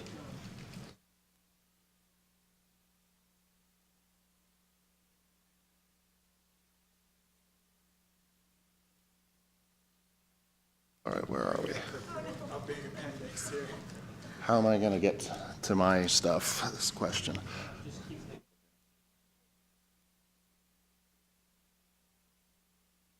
Other way. There we go. So thank you once again.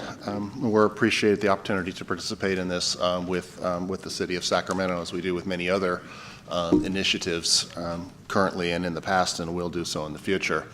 What this really represents is a snapshot of the climate action work that we have done thus far.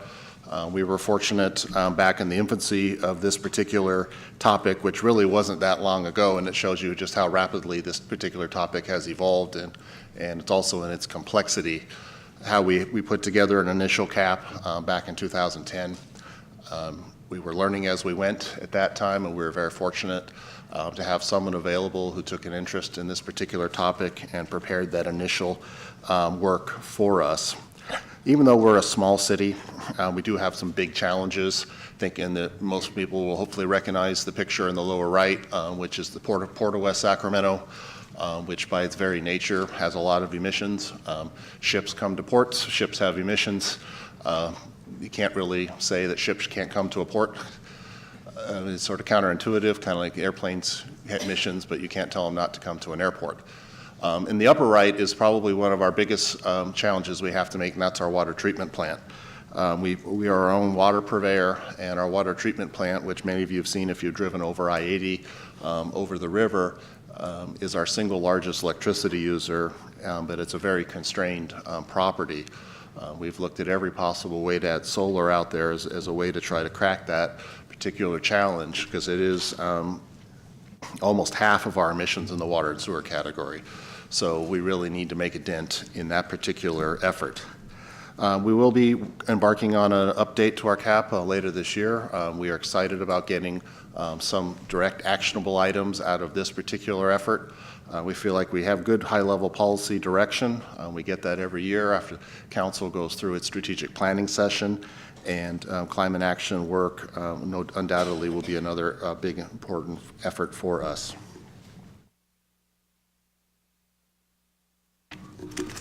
We completed our first comprehensive general plan update to the city's general plan, finished it late 2016, so we're only about 2 years into implementing our new general plan.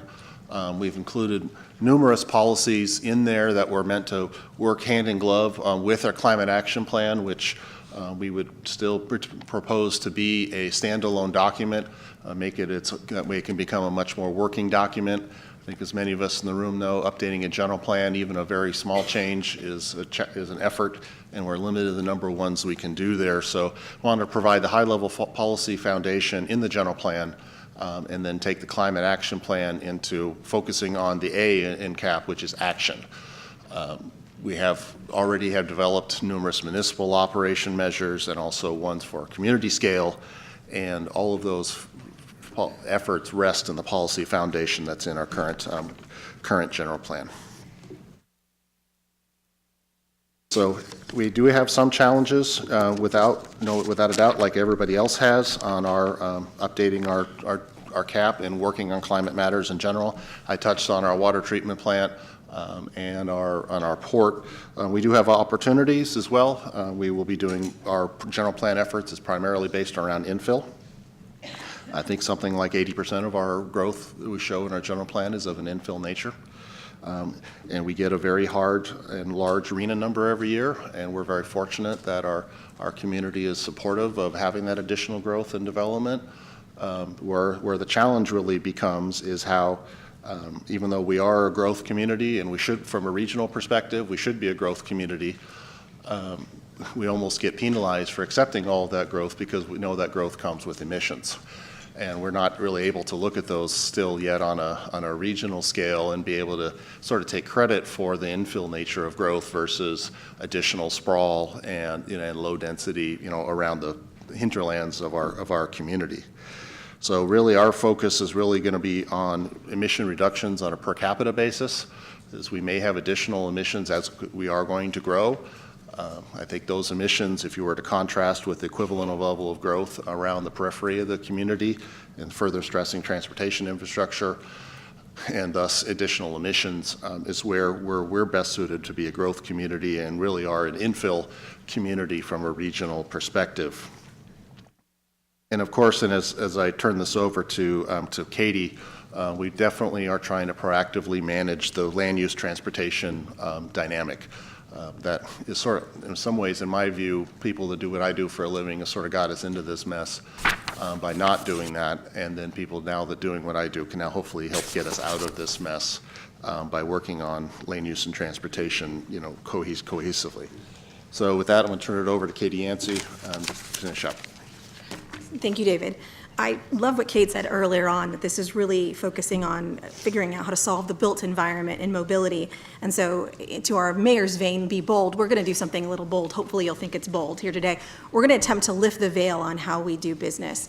We don't have the charts and graphs that the city of Sacramento does. We're not as far along in updating our CAP, and our CAP is out of date. So we thought we would do something wholly different, which is show you how we do business and show you the secret sauce, the recipe for that, and give you an idea of how we make the decisions that we do at the staff level in the spirit of what the council directs us to do.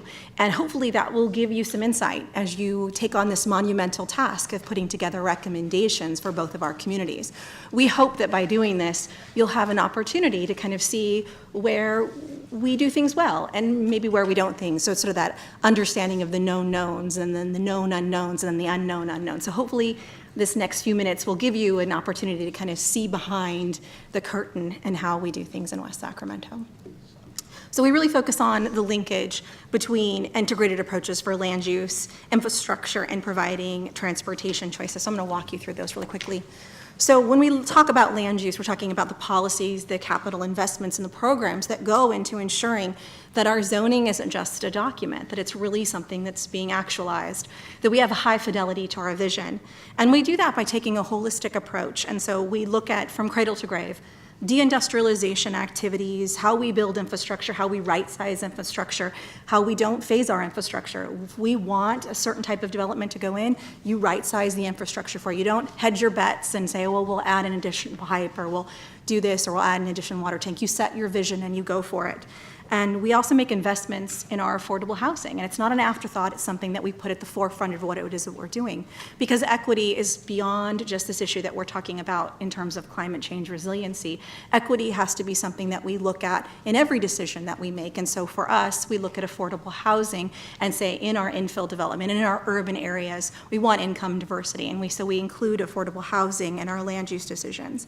And I think most interestingly for this commission, and certainly certain members of the commission, we are trying to bring in programs that look not only at just building the right infrastructure for these mix of uses, because we know that we need a mix of land uses in order to achieve those GHG emission reductions that we're seeking to obtain when we talk about having people live near where they work. We also need to grow the commercial side to fill that commercial space. It's great if we have plans that say, let's build these offices, let's build these centers where we can have jobs. But if we don't attract that commercial market into the Sacramento region, we will never fill those spaces, and we will just end up with residential where we really do need a mix of uses. So part of the programs that we have for our land use is looking at our job sector, looking at our industrial market, and trying to go after targeted industries. And it's really a three-phased approach. Grow our industrial market, turn it into R&D centers, and eventually over time, those R&D centers will want to have headquarters on our waterfront. The other tier that I spoke of earlier is infrastructure. And again, policies related to bicycle and pedestrian connections. I'd like to point out we've moved away from a complete streets model. We now look at a complete systems model. So we look at a layered network model. We recognize that maybe not every street is going to have every use, but every user will have a place in that network. We're looking at capital projects like bridges, trails, the Sycamore overpass across Highway 50. We're in the feasibility study phase for the I Street deck conversion. We're planning new crossings across our Deepwater Ship Channel to remove barriers. We're also focusing on parking programs, addressing the fact that parking supply is something that must be done in order to ensure the land uses that we are attempting to. I'm so sorry, apparently I'm out of time. That concludes my presentation, thank you.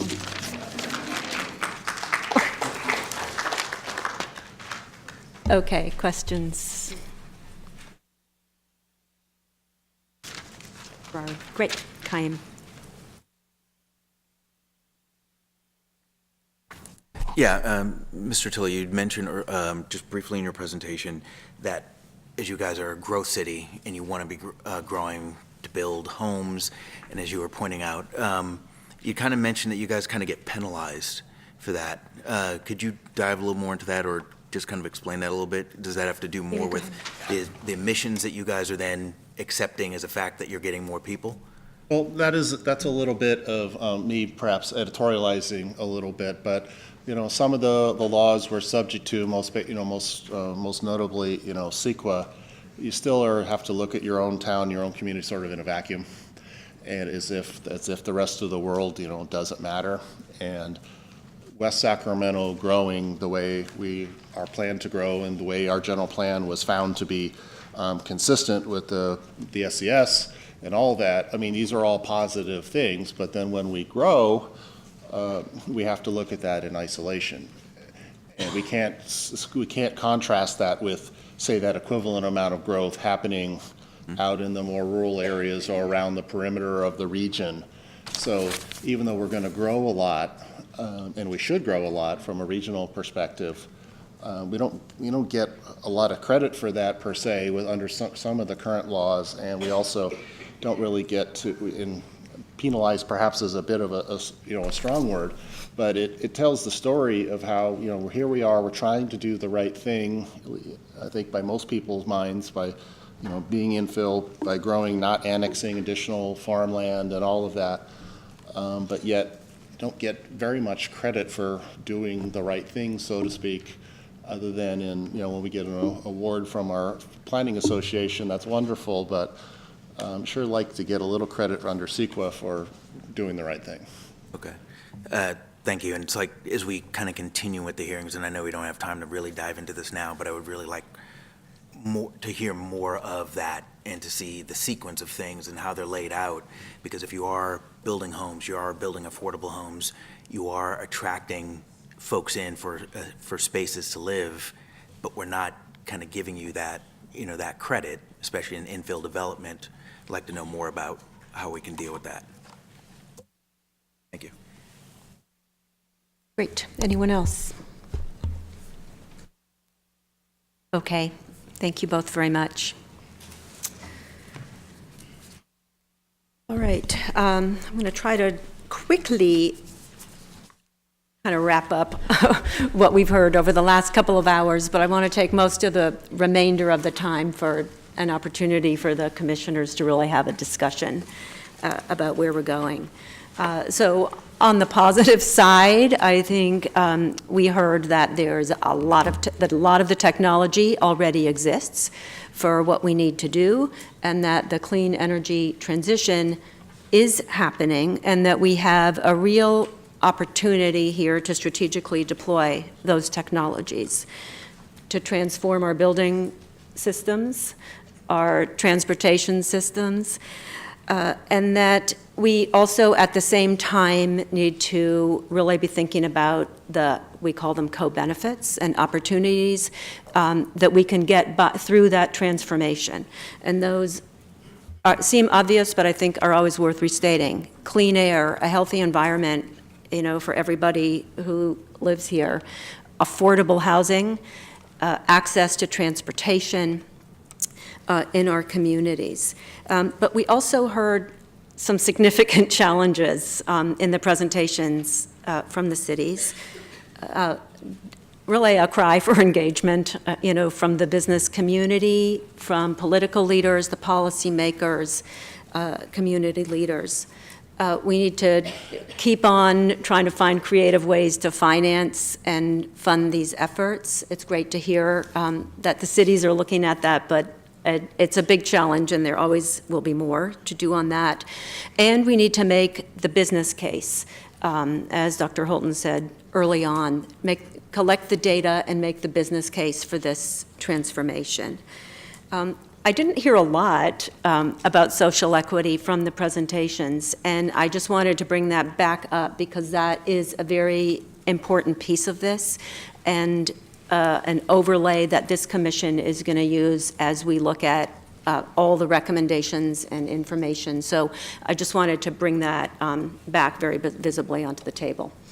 So with that, I'd like to open it up for discussion, and we did give you two questions that we'd like to tee up and see where the conversation goes. So we'll start with the first one and really just open it up. What kinds of transformative changes do you all see as potentials for making the sweeping changes that we need to make to achieve carbon zero? Pretty open-ended question. Yep. Thank you, Orlin. There we go. Yeah. First of all, I really appreciated the presentations, and I hope we'll have access to those presentations, because they're certainly, I would like to share them with my staff at the very least. Yeah, I'm glad you brought that up. Thanks. The presentations will be posted on the Local Government Commission website. Great. Thank you.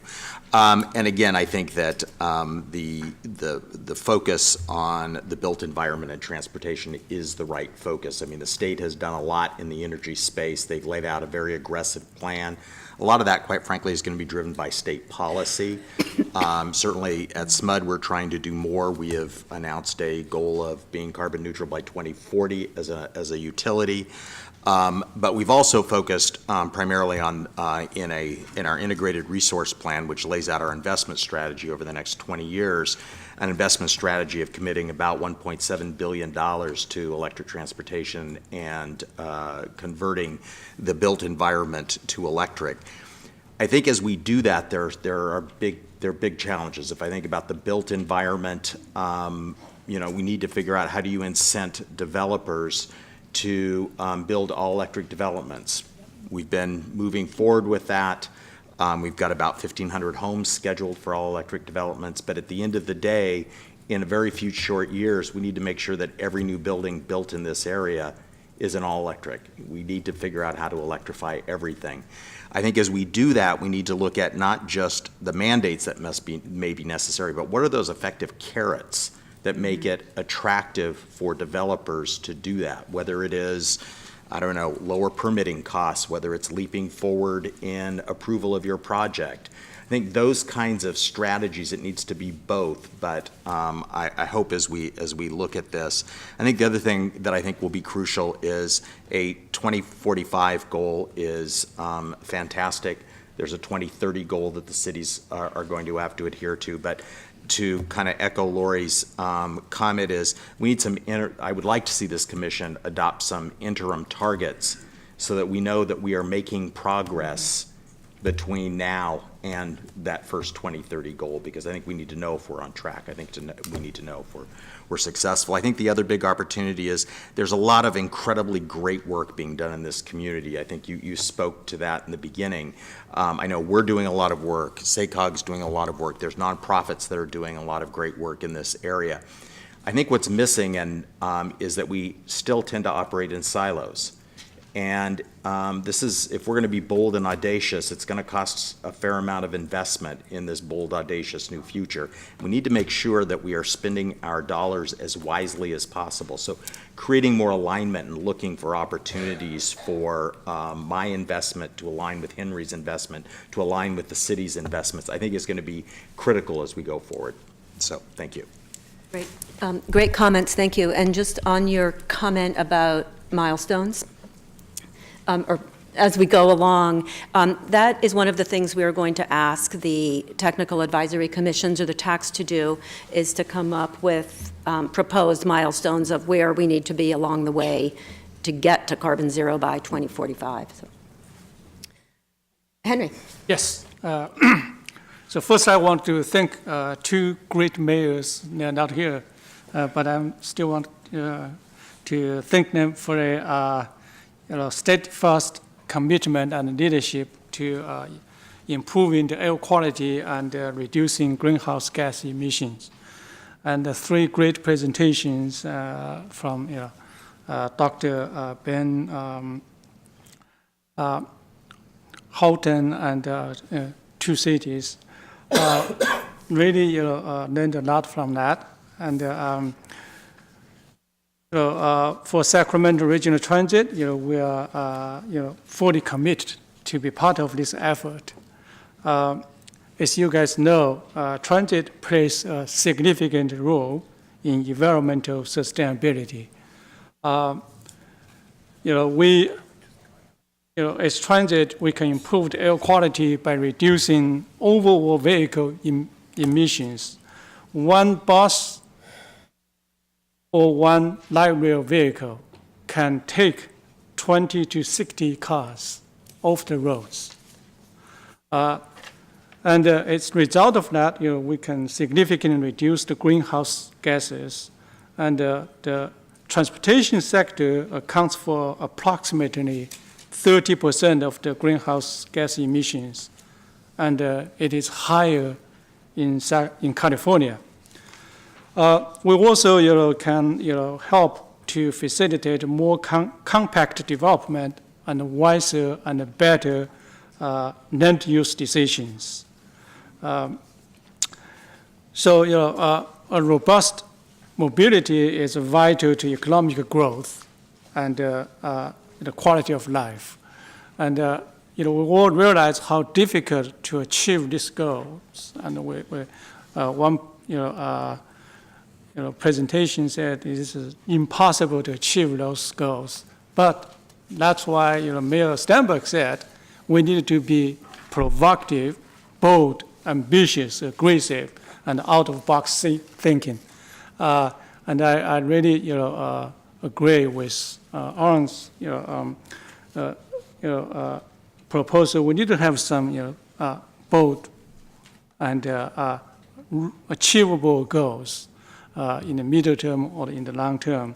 And SAC-RT has been working on this with our partners like CCOG and Air Quality District and others.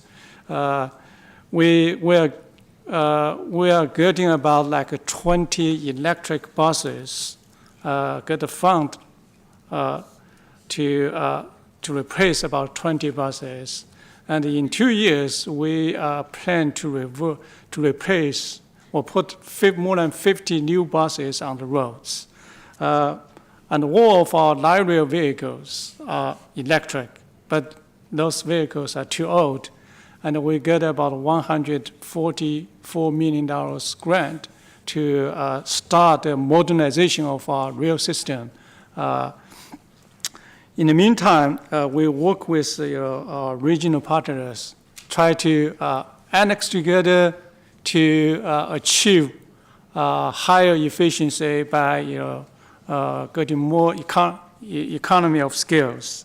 Last 2 weeks ago, Folsom annexed to RT, and we also expect in next 2 months, in next 2 weeks, the city of Central Heights will annex to RT2. So we are working with many partners, try to see how we can join force and to optimize the operational efficiency and effectiveness in terms of the transit, in terms of the mobility solutions. We have we're one of the largest pilot programs called microtransit in the nation. So far, we with the Sacramento Transportation Authority's funding and our own funding, we are implementing microtransit in 3 out of 12 communities. These 3 communities, Central Heights and South Sacramento and Orangeville, since we implemented this, we have about more than 500 rides every day. The microtransit is kind of like a Uber pool, but it's much cheaper, just $2.75 or $1.75 per ride. This got lots of, achieve lots of goals, and one major goal, like Chairwoman said, the social equity, and there are lots of senior disabled people using the microtransit. Last month we reduced our fare by 10%. That is the first in our 47 years history, and so lots of great things going on, and we really like to join this commission to say how we can further help to achieve our goals. Great, thank you. And it's great to hear about everything you're doing. And again, I want to acknowledge how much is going on here in the area. And what we're hoping also to get out of this conversation is, what new ideas do people have, and where can we go from here, and what else do we need to accomplish? I think in the queue I've got Alberto and then Flojan. Thank you. I'll be brief. My question / comment is a bit more nuanced and operational. And this is a question for the commission itself. When we talk about carbon zero, are we talking about absolute zero or net zero? And the reason I'm asking the question is because obviously it matters. And as a bit of an advocating for an approach, I hope that in the spirit of wanting to be bold and ambitious, that we certainly keep the options open, that we don't predetermine that it has to be one or the other. Because the nature of what we're facing is one where it may very well be a function of the sector whether we can achieve net zero or absolute zero. But like I said, I wanted to raise that as a question to the commission because I think it's going to be very important for us to be clear just how ambitious are we willing to be in the various actions that we want to take to be transformative. Yeah, thank you for raising that. It is indeed a very important question, and what carbon zero or carbon neutral means is subject to a lot of nuance, debate, and interpretation. When this effort was launched by the mayors, it was talked about in terms of aligning our recommendations and goals with the governor's executive order of net zero greenhouse gas emissions by 2045. The state hasn't defined exactly what they mean by that, and so I think it's premature for us to come to conclusion on what we mean. It's absolutely a topic that we're going to take up when the time is right. And I couldn't agree more that we want to land in a bold, informative place. Hello, John. Thank you. So I want to acknowledge that we're sort of building the ship as we sail here, which is not necessarily a terrible, place to be, but it's certainly where we are. And so I want to kind of take a page from many of our public health colleagues and thinking about this as making the healthy choice the easy choice, right? Instead of beating people up for wanting donuts, we started saying, well, why are there donuts in the break room every day? Why do we ask you to flex your willpower on a regular basis instead of just making it so that you don't have to do that? And that's kind of the approach that I think we should be using here. So when I look at this first question in terms of systems we need to disrupt, I think what we should be doing is monetizing the outcomes up front. And what I mean by that is we often talk about return on investment, where we're going to get this money back. And one of the fundamental public health challenges is that if you invest in something that, for example, addresses asthma, you may not see that return on investment in healthcare. You may see it in education savings because kids miss less school when they're not experiencing asthma flare-ups. And so what I'd like to see us do is really talk about what is that return on investment, where will it be experienced, and actually monetize it from the beginning and saying, okay, this is what we're willing to give you as a break if you're in industry or whatever the case may be if you're taking these steps that are really bold and innovative because we actually think this is valuable as opposed to hoping that somebody saves money along the way. Why don't we actually put the money into the way in which we frame this? So that's my first suggestion. I also think that the equity projects have to be at the front of the line, that when it comes to this, we need to be able to skip over some of the processes that have traditionally thwarted our ability to move quickly and say this is where we start. And I think that's incredibly important because we know that the effects of these are not going to be equally distributed. I'm going to use the example that we all just experienced with the air quality. Our most vulnerable populations were the most likely to not be able to stay inside, to not be able to miss work, and to be exposed to whatever was in the air quality when it was as high as 493 AQI. So knowing that, we need to be thinking about them first. And I think a lot of times when it's come to climate change initiatives or generally environmental health things, we have focused on the most privileged first and hope that there will be some trickle-down effect. And so I'd really like to see what we do here start with who is the most vulnerable, who is most likely to be breathing the air, to be affected by the floods, to be affected by the extreme heat, and say, what do they most need? And if that's housing, then we start there and say, okay, what are our recommendations to make that happen, and how do we commingle the effects that we really want to see? So in terms of thinking about the second question, in terms of how do we involve the community, I think we start with the messaging, right? So I saw too many people outside, even after the city gave out almost 70,000 masks, I saw far too many people outside without them.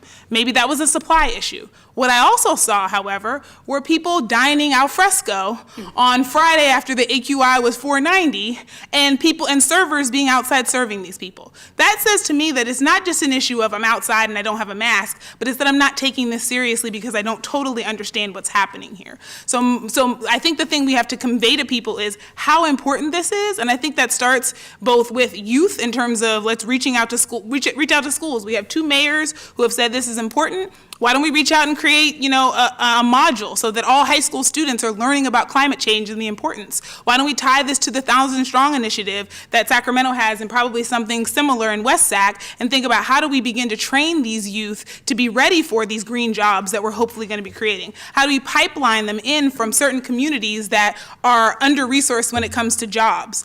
So we're tying it again to the things we want to see. So those will be my answers to the 2 questions in terms of where do we go from here and what framework we can use to think about this.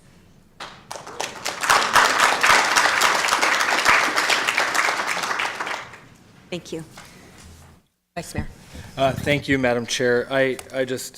It's hard to go after Ms. Yeah. But you said some of the things that were on my notes here to mention, and I just absolutely think if we are building the ship, I want to be in the engine room helping to build that so we do it right. But equity, and if you look at this one-pager that LGC put together, I think it has a very nice framework on the back of equity, public health, and local economy, and it helps lay out those things. We've dominated the conversation thus far on reducing carbon to 0 by 2045, but the adaptation strategies that Flo was talking about, some of the other things we have to think about, especially for unique events that will be less unique as climate change propels forward, like the smoke inundation we had.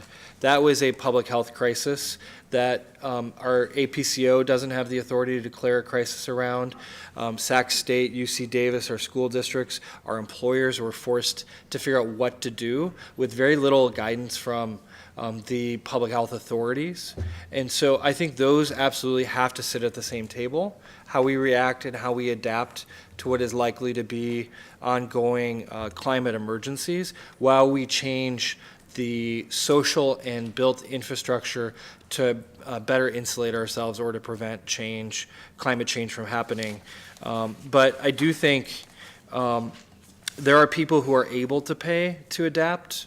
And there are people who don't have the economic power to adapt.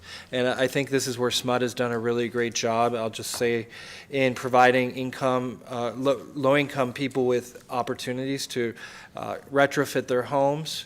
But how do we go deeper with multifamily properties that are older and provide that same opportunity? We have done a lot in the city on infill, and I think we can drive further. Transit-oriented development, really looking at the jobs housing balance and how to connect people together so they don't have to drive. And that's not only through things like Henry Shared, but also through shared mobility, bikeable, walkable communities to reduce carbon outputs.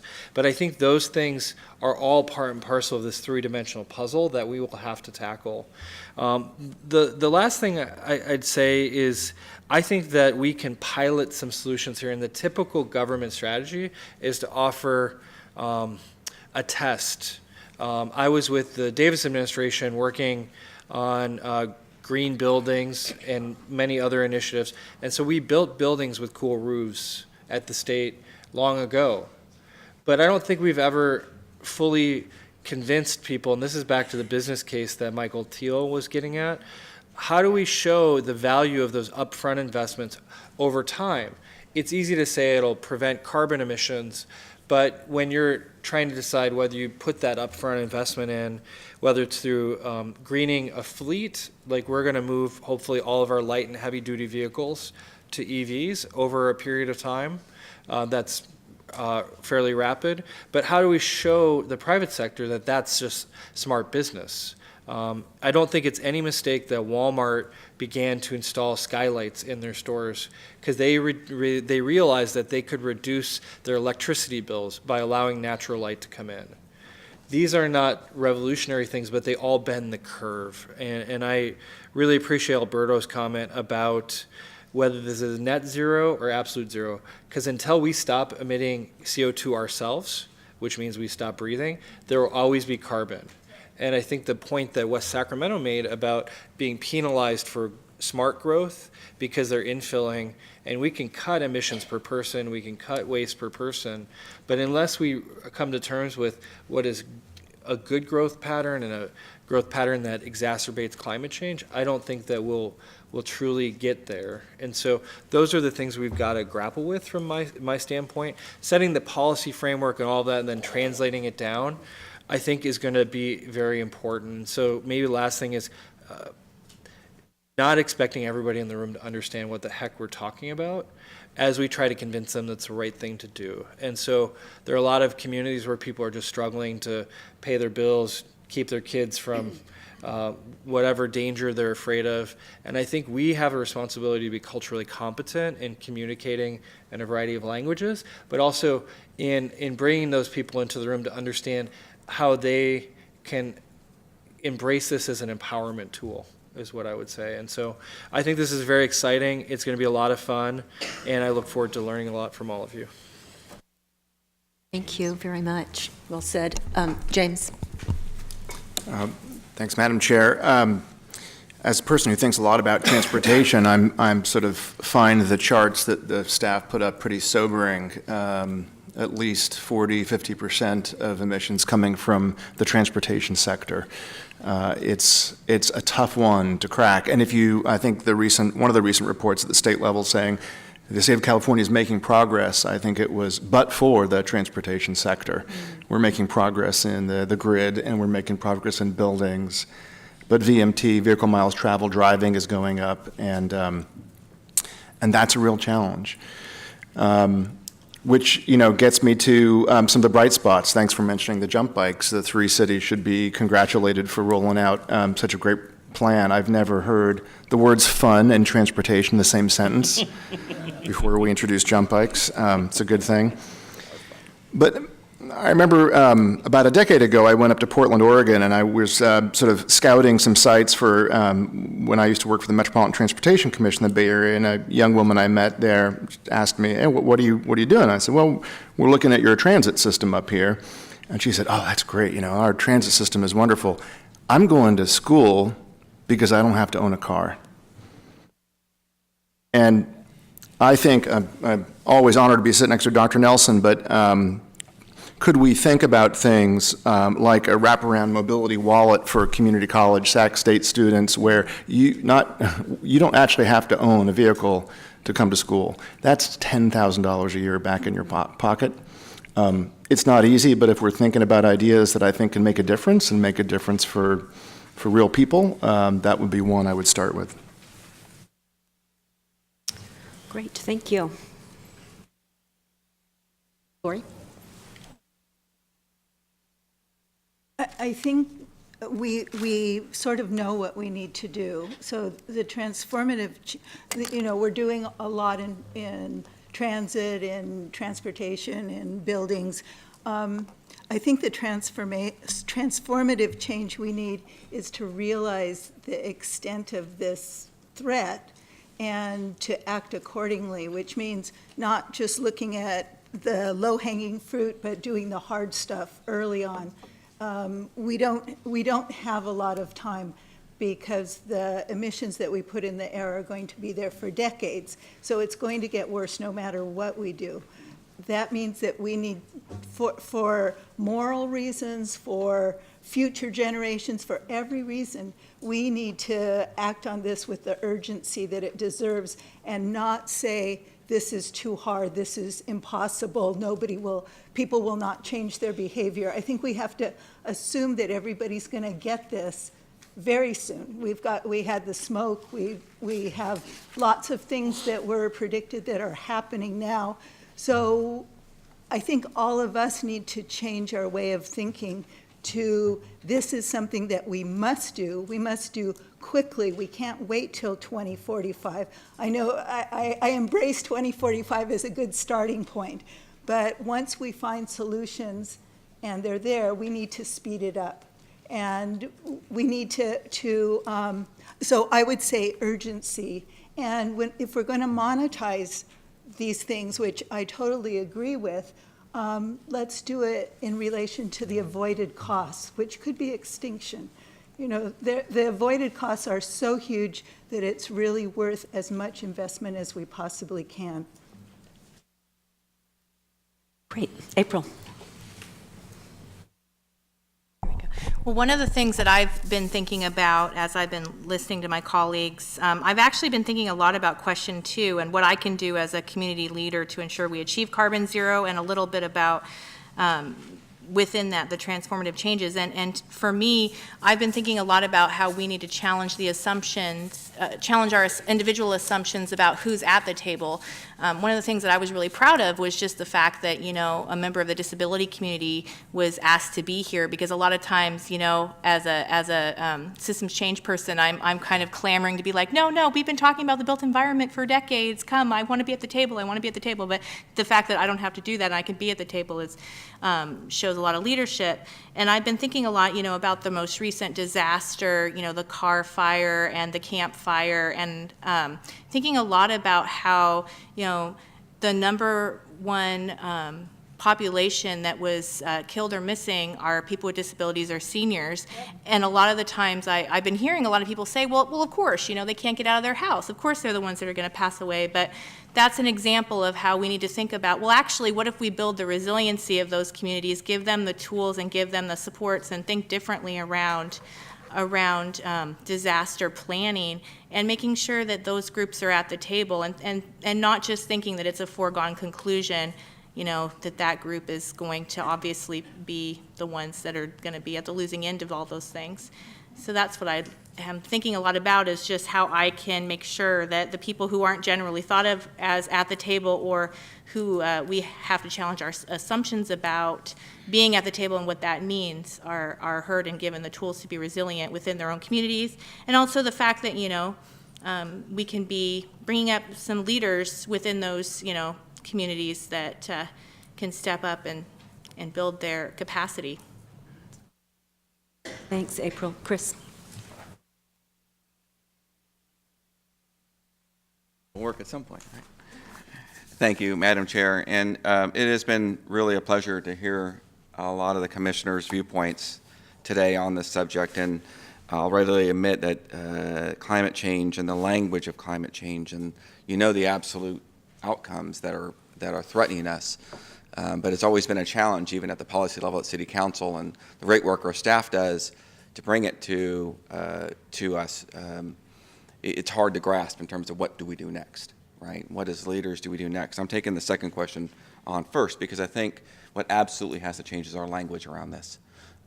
We get it here. We wouldn't be here. I think everyone said that if we didn't understand the potential outcomes and the threats to our communities that this poses. But getting people to act, to getting people, communities and constituencies and stakeholders. And the elephant in the room for me is PG&E is not here. They are a major stakeholder in our community in terms of their ability to bring energy solutions to us. And there are others, because we're happen to be on a different side of the river. We have a lot of different infrastructure and players. We do have great partners that have started the ball rolling. And I think part of my ask would be we should be taking inventory. I totally 100% agree about looking for the carrots that are out there that we can further, but we also need to look for what are current disincentives. What are the obstacles from us moving? Why aren't we taking action on these things? What are the impediments? And there's probably some low-hanging fruit that we all know we're engaging in. And I think the commission would benefit. I think we started to hear them all, from jump bikes to our microtransit system that we have. We're doing to the streetcar, which we're trying to work on together through Sacramento and West Sacramento. Those are all things I think this commission would absolutely support, because we saw the numbers just as everybody else does. But that doesn't always translate to communities and why are we doing this? What is the urgency behind it? And so twofold, we'll have to work twofold. One, in a way, to communicate it and the urgency around it. And two is to make sure that we are actually are knocking down those barriers to those actions. If there's something at a policy level that both cities can incorporate, and we have to be ready to act upon, to be able to take. I know how we interact with regional transit is a question that we should be posing to ourselves in West Sacramento. But it isn't without understanding why. Why is that important? How do we get more efficiencies out of our transit and making it more so we can reduce vehicle miles? And so I think part of all that is just trying to present an inventory of items I think would be helpful, that are the carrots or the projects that we could endorse going forward as areas that we can improve, but also looking at areas that are impediments to our progress. I think that will be equally important, and I want to make sure that we, just because it's a hard kind of conversation to have, that we've got to be ready to have it, because we can't, I know on our side of the river, we can't function without, our energy provider on our side or having solutions for that, and we're just going to have to face that head on. So just want to get those points out there. Thanks. Stephanie, then Robert, and then I want to make sure everyone who wants to gets the chance to speak. At about 3:30, we need to start public comment. Okay, thank you. I'll make this quick. Just kind of three thoughts that are occurring to me with regard to the first question. So in the work that I do through United Way, we experience essentially what we call the trifecta of deserts all the time, because we're working with communities that are food deserts. They don't have access to transportation, and they also don't have access to jobs. And so I would really be interested in thinking about, as we talk about incentives for addressing built environments, why not consider even more incentives for those environments that are centered around transportation, so that folks have access and they don't have to worry about a car to get around. I mean, you all know how geographically diverse Sacramento and the region is. And we work in communities where, you can go a half a mile and you're in the city, and then you go another half a mile and you're out in the country, and there's not a bus route there. There are very few businesses or industry there, and there's no major grocery store. And so if you think about the built environment, what if you tried to bring all three of those things together in true economic development, in true neighborhood-based economic development that would engage the residents, educate those residents, provide them with workforce development, provide them with access to jobs, and really understand how they can create an environment that is healthier for them to live in. The other thing that I want to say is I really want to make sure that we understand what we say when we talk about equity, and what we mean when we talk about the cost of inequity. And so the other hat that I'm wearing today is I'm the co-chair of the Healthy Sacramento Coalition, and we partnered with PolicyLink last year to develop an equity scorecard that looked at this region and the actual cost of inequity. And they put it at $19 billion a year in economic opportunity is lost in this region because of inequity. And so I'd also like to be bold and to think about all of the great ideas that come out of this. Why not make sure we put them through some kind of racial equity lens to ensure that we're not leaving behind those communities that are the most vulnerable and that we talk about, that are suffering the impacts of climate change the most. And so if you want to make a moral case, I think that's fine. I think that's important. But there is also an economic case for this region. And the more people that we leave behind, the higher that cost is going to be. And then finally, I also hope, just as we're looking at all of the great partnerships that are in place, or all the great work that's being done, as we think about the built environment and mobility, think about the assets that are already there in those communities, and not think of it from a position of scarcity as much as we think of it from a position of innovation and potential. Because again, at the end of the day, we're talking about people. We're talking about how the environment impacts them and how these changes are impacting them, are impacting all of us. And so let's also think about what assets are there and how can we tap into the innovation that's already there and that we know is there, that I know is there from the work that I do, and build up those communities and provide them, again, with the education and the training so that they can truly participate in this. Because, Dr. Flo, you're absolutely right. They don't really, while they know what's happening, it's way down on a long list of other needs that they're struggling with. And until we can help them understand that, you know what, it's not okay that your child can't drink the water in the school. It's not okay that your child can't go to school because of asthma, because of what's going on in the place that you live, or even in the schools that you have to go into every day. I mean, these are real things that impact those families. And when you talk about educating people about the impact of climate change, when you're talking about low-income folks, and especially low-income communities of color, they've got a whole lot of other things that they are worrying about right now. And so, thank you. Thank you. Robert. I'm going to make mine really short because I want to be able to hear the community, and I think it's more important. As I'm sitting here, I'm going to say something that doesn't make a lot of sense to a lot of people out there, but universities are inherently conservative. Everybody thinks they're liberal bastions. They're not. They're very conservative. They want to do the things that they've always done in the same way they've always done them, and they're going to continue doing them in that same way. And so as I sit here, I'm thinking of how questions. How do we do things differently? How do we grow the economy without damaging the community? I think that's one of the most important things. I spend a lot of my day trying to bring in companies, trying to get new inventions, trying to have innovations and everything else. But am I thinking about the community at the same time that I'm thinking about how I'm growing the economy?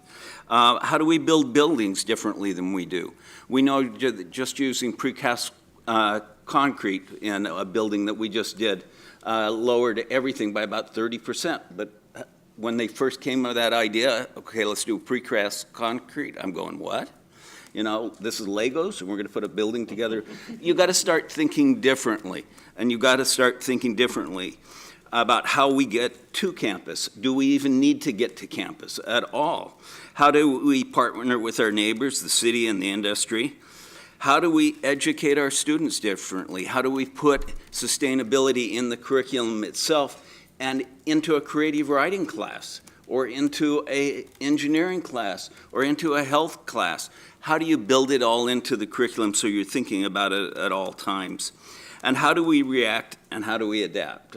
That's really Steve's idea, but I mean, it's very, very important to us to stop thinking in the same way that we've always been thinking, and really step out there and value people and value our economy at the same time without just tipping one way or another. So I hope we come up with not innovations, because innovation, that's a tired word at this point, but we really do think differently, and that what we give to the community is something different than what we've been giving them all these years.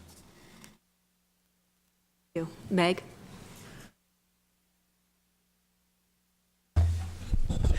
Arlen is the only one of the two of us that knows how to turn the mic on, so thank you.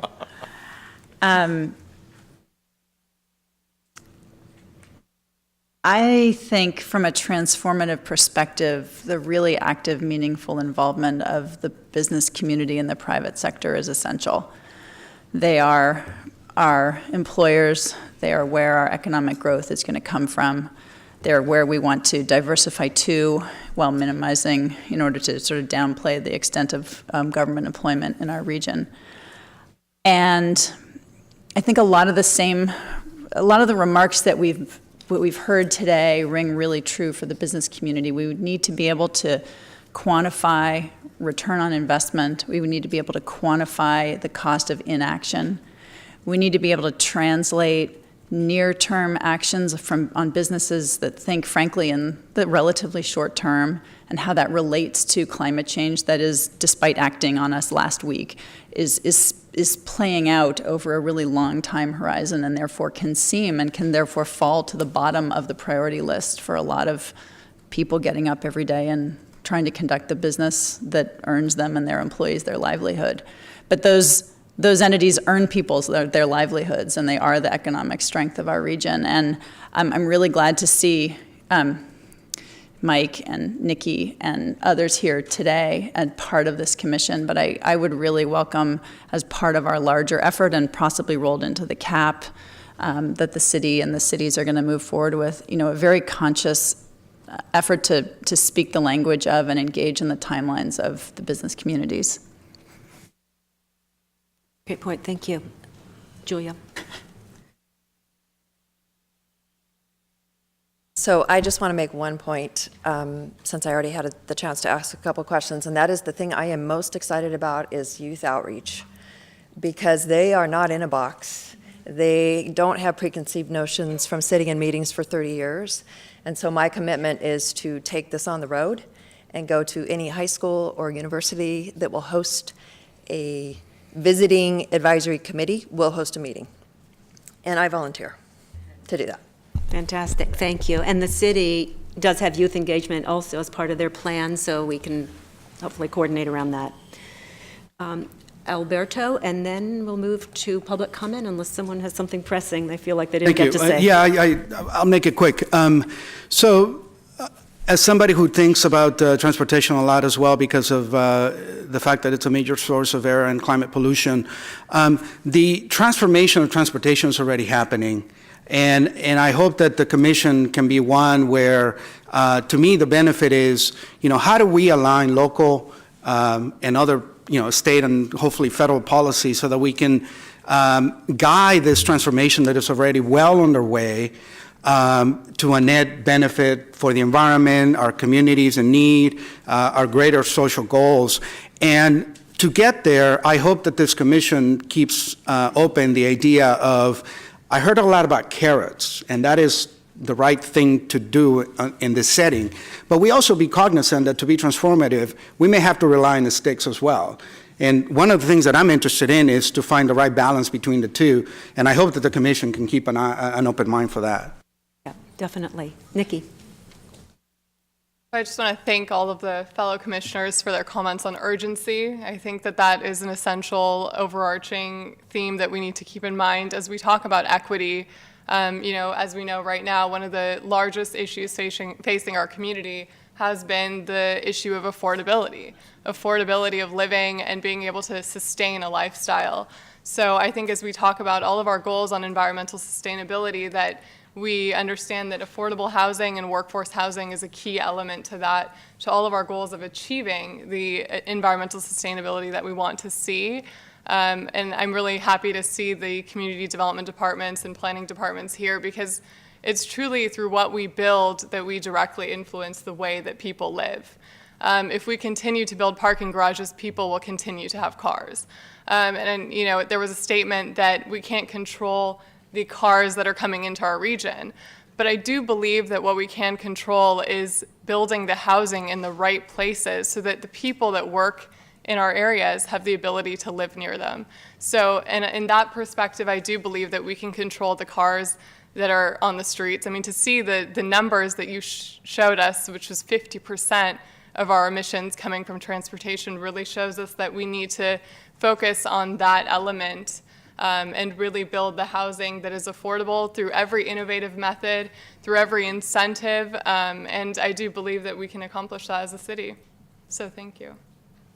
Great. Thanks, Nikki. Thank you all for your comments. I just want to say that hearing all of your passion and the insights and the expertise that you bring makes me feel really confident that we've got a fantastic commission in place and we'll get the job done.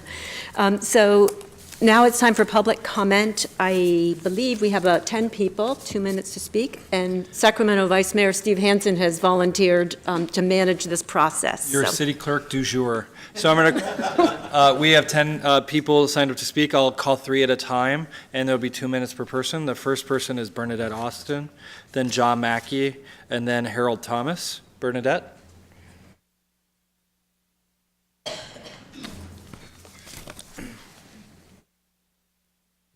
All right, well, thank you so much for hearing from me today. My name is Bernadette Austin. I'm the Associate Director for the UC Davis Center for Regional Change. I just wanted to highlight a couple of things in these 2 minutes that I've got. First is I wanted to underscore the regional approach. So currently our 2 biggest employers are the state of California and UC Davis. That may change, but what I really get concerned about is that, to Ms. Mohana's point, our homes are not necessarily located where our jobs are. That's a housing issue and it's a transportation issue, and I really do think that those are 2 of the biggest issues that we're facing, and that brings along some of the social equity issues that we've been discussing.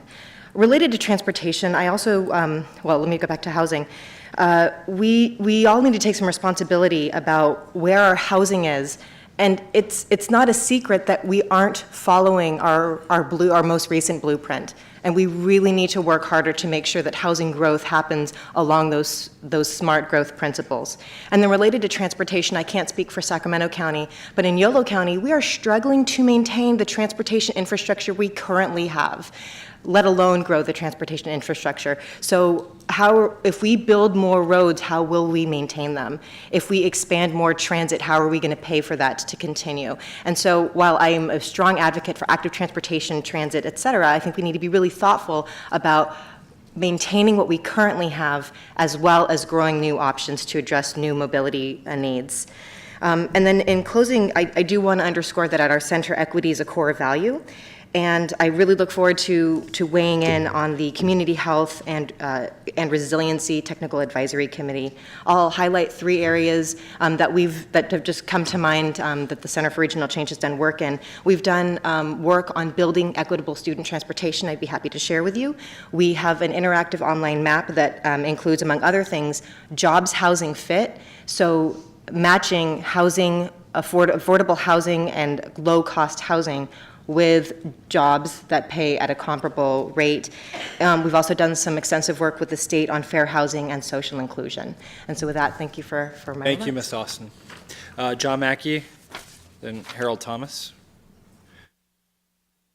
Good afternoon, and thank you for hearing me today. I heard a lot about ideas and new ways to go, and I think that's great. I think it also takes a lot of time. What I haven't heard about is legacy. First of all, congratulations to the state of California. As of, I think it was July, CARB announced that the 2020 carbon gas emissions levels hadn't been met by 2016, which means there's a lot of things in place that were already working. To the young lady's point before me, she mentioned maintaining what we already have. So sadly, in March of this year in the SACB, 290 tons of recyclables were put into landfill. That equates roughly to 8.5% of California's total recyclable program, roughly 1 million cars, approximately. So, and it was due in part because of a rule that said sort of recyclables could only be held for 48 hours. And the other part was that the capacity, which actually is a good thing, which means people are recycling more, but we don't know what to do with them to that point. So I think improving our capacity and changing a rule about holding recyclables for 48 hours would definitely benefit and help get us to 2045. The other thing, of course, is that in the SACB came out a ruling or a rule change in Sacramento about what is now considered recyclable and how those materials will be handled. And so now literally we wash all our plastics and things and simply they go into the dump. So the part about the 290 was that there was actually $1 million bill. China was buying recyclables. They were spending $1 million. Well, now we're looking at $1 million bill. Well, somehow I think if we improve some of these legacy things, they're probably going to be a lot less than $1 million because there's already been a huge investment that's already been made. So with that in mind, thank you for hearing me, and good luck. Thank you, Mr. Mackey.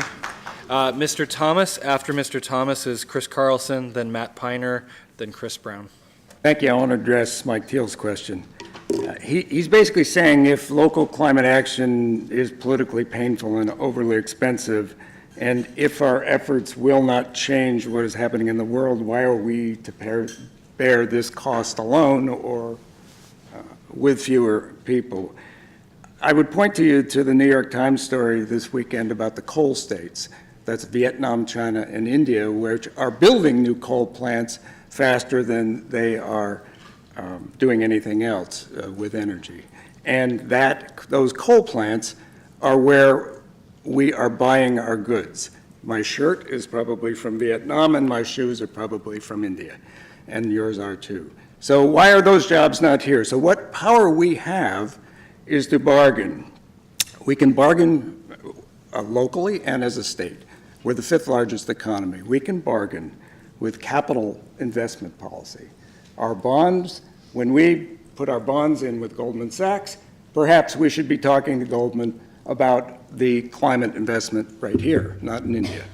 if we have tax policy and depreciation schedules for capital investment, perhaps we should have a bill in Sacramento that advantages our business with depreciation policy that is not adverse to our interests.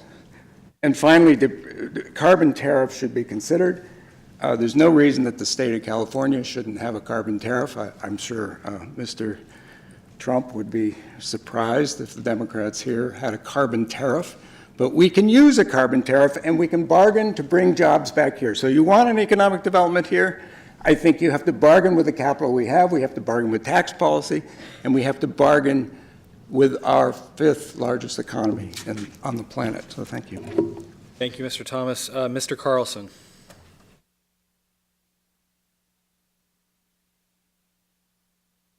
Pleasure to be here. I just got back from the campfire. I'm getting a little bit of suit speak here. I saw a figure earlier that valued a human life in a year at $12 million. Rounding down for mental math and counting the people here, there's 100 people in this room at $100,000 a day. There's $10 million in this room right now of people's time. And I would get on your working group right away based on how you were speaking. Education, just messaging. Just putting messages in the hallways of the schools for the kids to see. Public service announcements. If you want to do a module for those schools, I will deliver that module. I've been a substitute teacher. When I went to Sac State, I kind of felt like I was pushed out of the nest because I was doing light rail, and that worked for Sac State and ARC. But after 10 years of kind of centralizing my life around Sacramento's transit system, there's nothing that I have left. I'm exhausted. Being someone who uses this, if you can imagine, if you got a car here today, raise your hand on the panel. If you have a car, if you own a car. Yeah, try giving that up for a week in this city and see where you go. See what jobs you have. We need the tolls on the roads if we need to for Sacramento, for West Sacramento. You can't underemphasize how many people are coming up from Bakersfield and below. As sudden as that fire was, I can't warn you enough about the tide pool of people coming. And if you aren't willing, for the sake of climate change, to put some toll roads up between Davis and West Sacramento, or Southern California, south of Elk Grove and Sacramento, you're not going to help people to localize, and you're not going to get a handle on things. So good luck, and I'll keep my feet on your fire, or the other way around. Thank you for your comments. Mr. Piner, then Chris Brown. After Chris Brown is Steve Euler. Good afternoon. Thanks for the opportunity to speak. I'm with the Sacramento Climate Coalition. Mr. Piner was next. Oh, sorry. Yeah. Is there Matt, do you want to go? Go for it.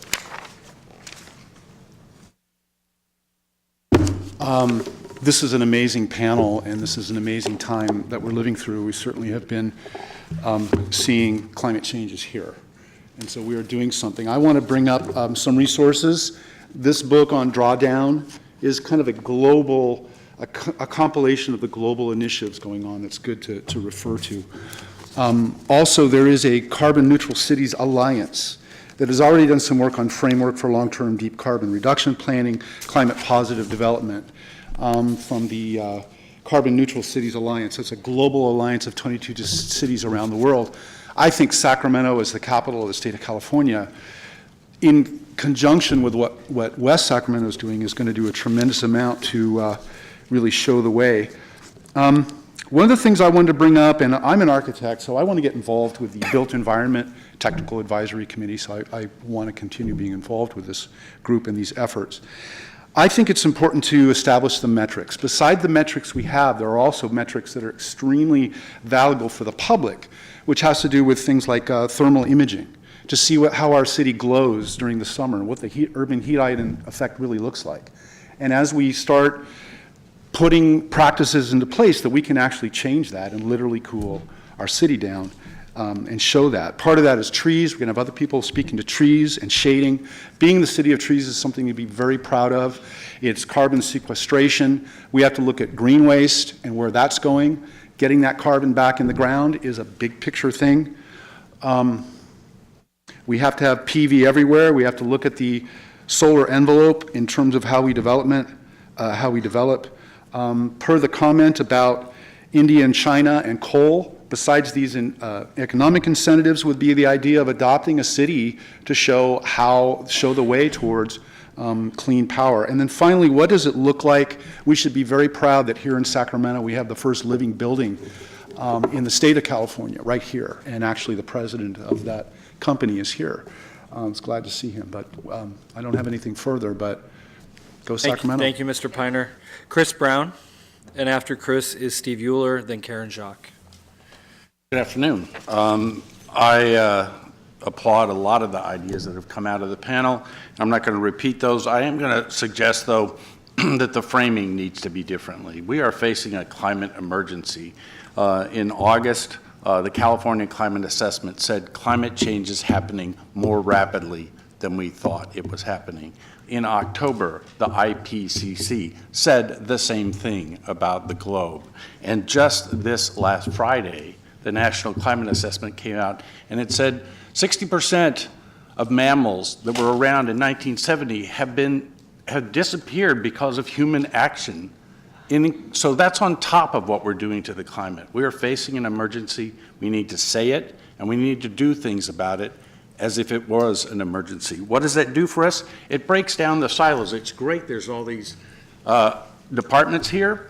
In an emergency declaration, which cities can do, it breaks down silos and requires people to work together in a way that they would otherwise not. So that's critical. It'll enable us to mobilize economic, political, and community support for the actions that need to be taken. And we've done this before in the 1940s when we transformed our entire national economy to deal with a threat to the global peace. And during that time, individuals grew food at their homes to reduce the impact on our national food budget. So these are things that we've done before and we can do again, but we have to frame it to get people to identify with that. So I really recommend that we start thinking about this and calling it an emergency declaration. I'm looking forward to working with the committees over the next few months. I think this is a great initiative, and I really like some of the things that were said here about economic and social justice, because there absolutely already are victims of climate change, tens of thousands of them just to our north. And we've had 2 Category 5 hurricanes hit this country this year. That wasn't predicted to happen until the end of this century. It's happening now, and we need to address it as if it's a serious problem. Thank you. Thank you for your comments. Steve Euler. After Steve is Karen Jacques, and then Mary Kimball. Thank you. I'd like to talk about reaching the community, getting involvement, greenhouse gas inventories and such. Some of you may have gotten a power content label in your mailing. The state requires the utilities to send this to you. Either you check your email or check your mail. You should have one. Fortunately, I don't have one from SMUD yet, but I do have one. You know, they have a connections. There's a power content label. This is 2008 at 20%. I believe this year is 19%. In the year 2020, you'll receive a power content label, and it will start showing greenhouse gas inventories. And it can be used as a tool. The Energy Commission will be writing HERD over that. Look for this power content label in the mail from SMUD. It comes in December, like this one in 2008. If you don't get one, you can ask Mr. Orchard about it. But it's a very valuable tool. It will take the 1/3 area, and we can look at it closely, and we can understand. And since we're going to go electric, that's going to be the source. And I like all the cities' work with the graphs. I'm wondering if the transportation large sector is now have more carbon because it's electric.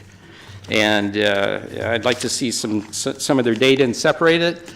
I've been following this for quite a while, using Energy Commission data. There's a QFER database. There's a Renewable Portfolio Standard database. There's CalISO. I would like to see SMUD step forward with CalISO type data for the public to see so that we can make decisions on how to reduce at home our greenhouse gases. Thank you. Thank you, Mr. Euler. Ms. Schocks. After Ms. Schock is Mary Kimball, then Martha Nungesser. Good afternoon. I'm grateful that this commission exists, and I'm Karen Jacques, by the way. I second what Chris Brown said about the emergency. I'm here today to speak on behalf of Trees for Sacramento. We are the local tree advocacy group, and the climate literature talks extensively about the importance of planting more trees as carbon sinks and for all of the other environmental benefits that they provide. And we have great verbiage in our general plan and in our new tree ordinance. And that said, the city of Sacramento is continuing to lose trees and to lose its big trees, and I'm talking about healthy trees, not the sick ones that need to come out, at an appalling rate. A lot of them don't get replaced, and many that do get replaced with little lollipops or columnar trees. The report that we got on initial report on tree loss since the ordinance came in August 2016 was 64 healthy trees went down. 29 more came down as part of the latest R Street landscaping. Then we lost 30 huge trees at Dos Rios, where there's going to be a big development project. And now 96 more trees are proposed to be lost for the convention center project. I get that some of the trees have to come down for building, but I have very serious concerns, and Trees for Sacramento does, based on what we've seen and the lack of looking at alternatives, including design alternatives to preserve as many of our large old trees as we can. We are running out of time. A new tree does not begin for 30 or 40 years to provide the carbon sink that the trees that we're taking out do, and we need to get a better handle on this. We also need to look at doing much more to get new trees planted, and that's a particular issue in environmental justice communities, and I second everything that's been said about environmental justice, social equity. It's absolutely critical. But we need to look at how we get trees there. If we're going to use alternate means and walk and bike, we've got to have shade. Thank you for your comments. Mary Kimball. After Mary is Martha Nungesser, and then our final speaker is either Emily Potter or Drew Smith from Grid Alternatives. Thank you. Good afternoon. I know about half of you up there. I really appreciate being able to speak today.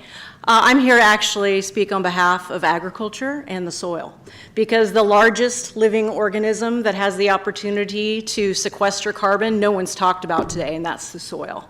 So, I appreciate, Julia, your point about concrete and being able to absorb CO2. Something that's much more available to us is our soils. And in urban spaces, we need to be thinking about urban agriculture, not only for resiliency, for food access, Stephanie, to your point about communities that are inherently do not have the access to food, but in the future, when we have more and more potential to not have the opportunities to grow food regionally, we need to be doing it in our own communities. Not just incentivizing, which the city of West Sacramento has done for the Center for Land-Based Learning for the last 5 years, and companies like Raley's have been assisting us in that effort, but actually carving out areas within our cities for urban agriculture. This not only sequesters carbon, but also, again, it gives us the resiliency that we need in the future. I want to also echo Bernadette to her point about we are not following the blueprint. So a reminder, too, that some incredible research that came out of UC Davis about 2 years ago from Dr. Kate Scow, showing that agriculture, an acre of agriculture land versus an acre of residential development, 70 times less emissions. 70 times less emissions. So let's think about this in the larger scale. Yes, regionally, we're a large agricultural community, we're the farm to fork capital, but we can be doing that within our cities as well and reducing our carbon footprint. So, speaking on behalf of soil, thank you. Thank you, Mary. Martha Nungesser. I hope I pronounced that right, ma'am. Thank you.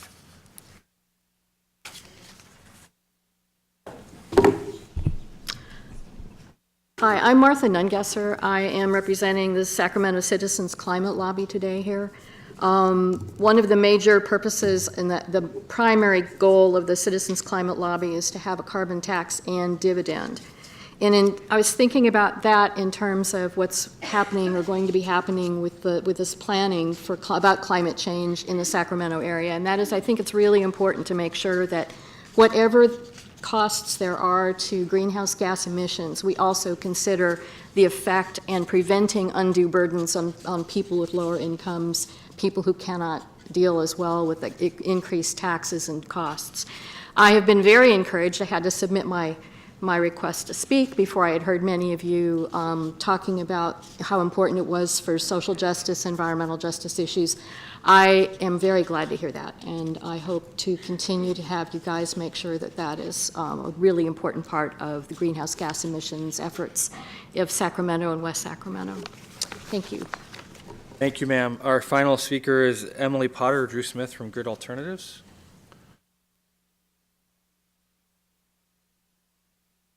Hi, I'm Emily Potter or Drew Smith.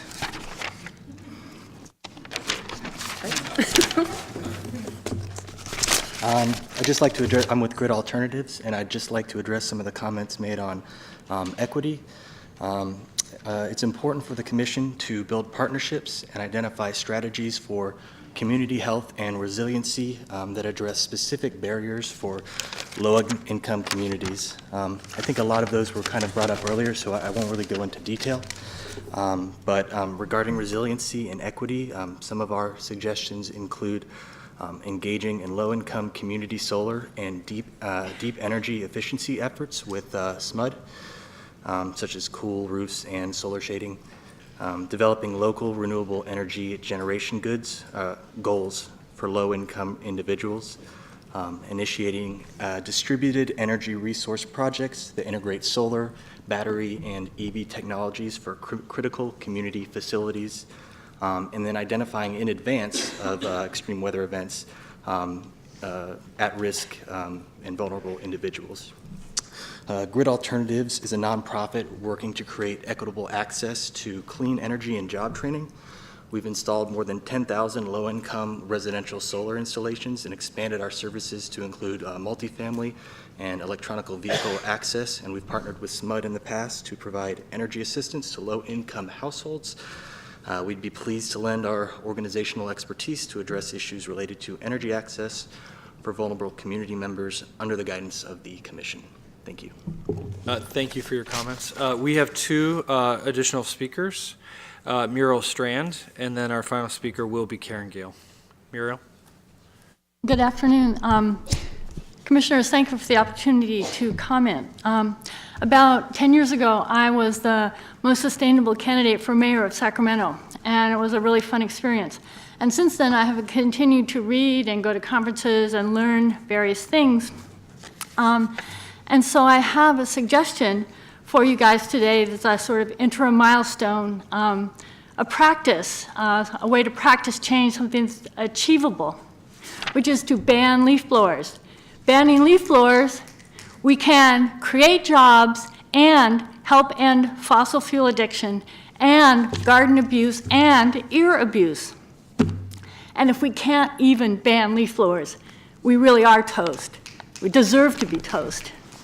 So every so often, maybe once a month or so, I take my little setup out to the Sunday Farmers Market under the freeway and just sit out there, and each Sunday I usually have 5 or 10 really interesting conversations. I just take it kind of easy.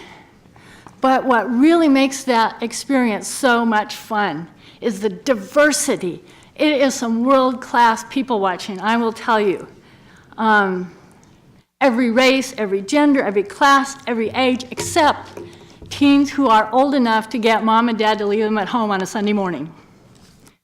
So I just wanted to leave you with that thought, that focus about diversity going forward. And I'm really looking forward to following the process and I have some literature for y'all. Thank you. Please give that to the clerk. Our final speaker is Ms. Gale. And sorry to both of you for the mix-up with your comment cards. Thank you. Thank you all for caring. I'm Karen Gale, retired symphony musician.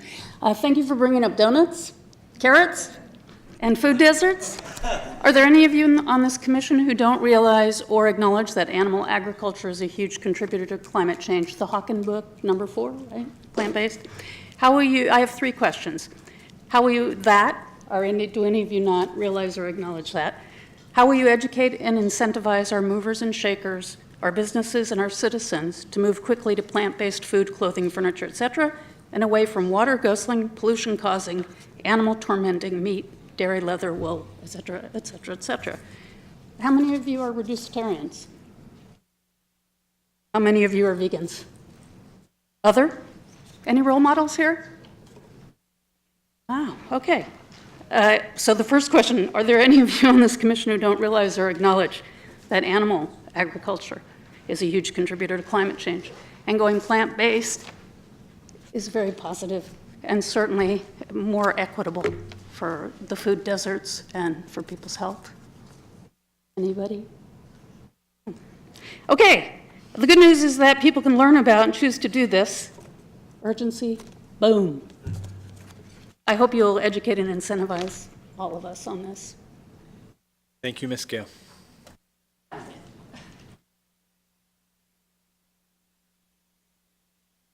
Great, thanks for handling that.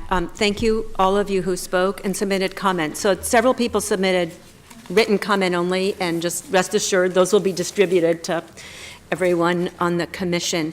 And I also wanted to make sure everyone knows that on the Local Government Commission website, there's a portal where you can submit comments anytime if you want to give us your ideas. So thank you. Okay, I want to try to finish on time, so I just have a couple of next steps that I want to go over. The technical advisory committees are being convened. Ben is in the process of scheduling them, and we hope that within the next week or two, the initial dates will be set. The first one that's being convened is the one on built environment. They'll be staggered, then mobility, and then the health and resiliency. The next commission meeting, as yet to be scheduled, we're hoping to schedule it in January. Commissioners, if you have thoughts, sometimes we can do this after the meeting, but it's time to close. So if you have thoughts that you want to share about topics you'd like to see on the agenda, ideas for who should be on the technical advisory committees, or influencers that we might want to invite to the business roundtable, please feel free to email or call us, and any other inputs as well. So it's 4 o'clock. My biggest fear was we wouldn't be able to make it through. 2 minutes. Thank you. I want to appreciate all of you at the dais and in the audience. There's a wealth of passion and knowledge and information here. We have a really big task to accomplish. We do not have a second to waste, but there's a lot of energy here, and I am confident that working together, we will get it done. So thank you all. We'll see you at the next meeting, and meeting is adjourned. Yeah. 4 o'clock.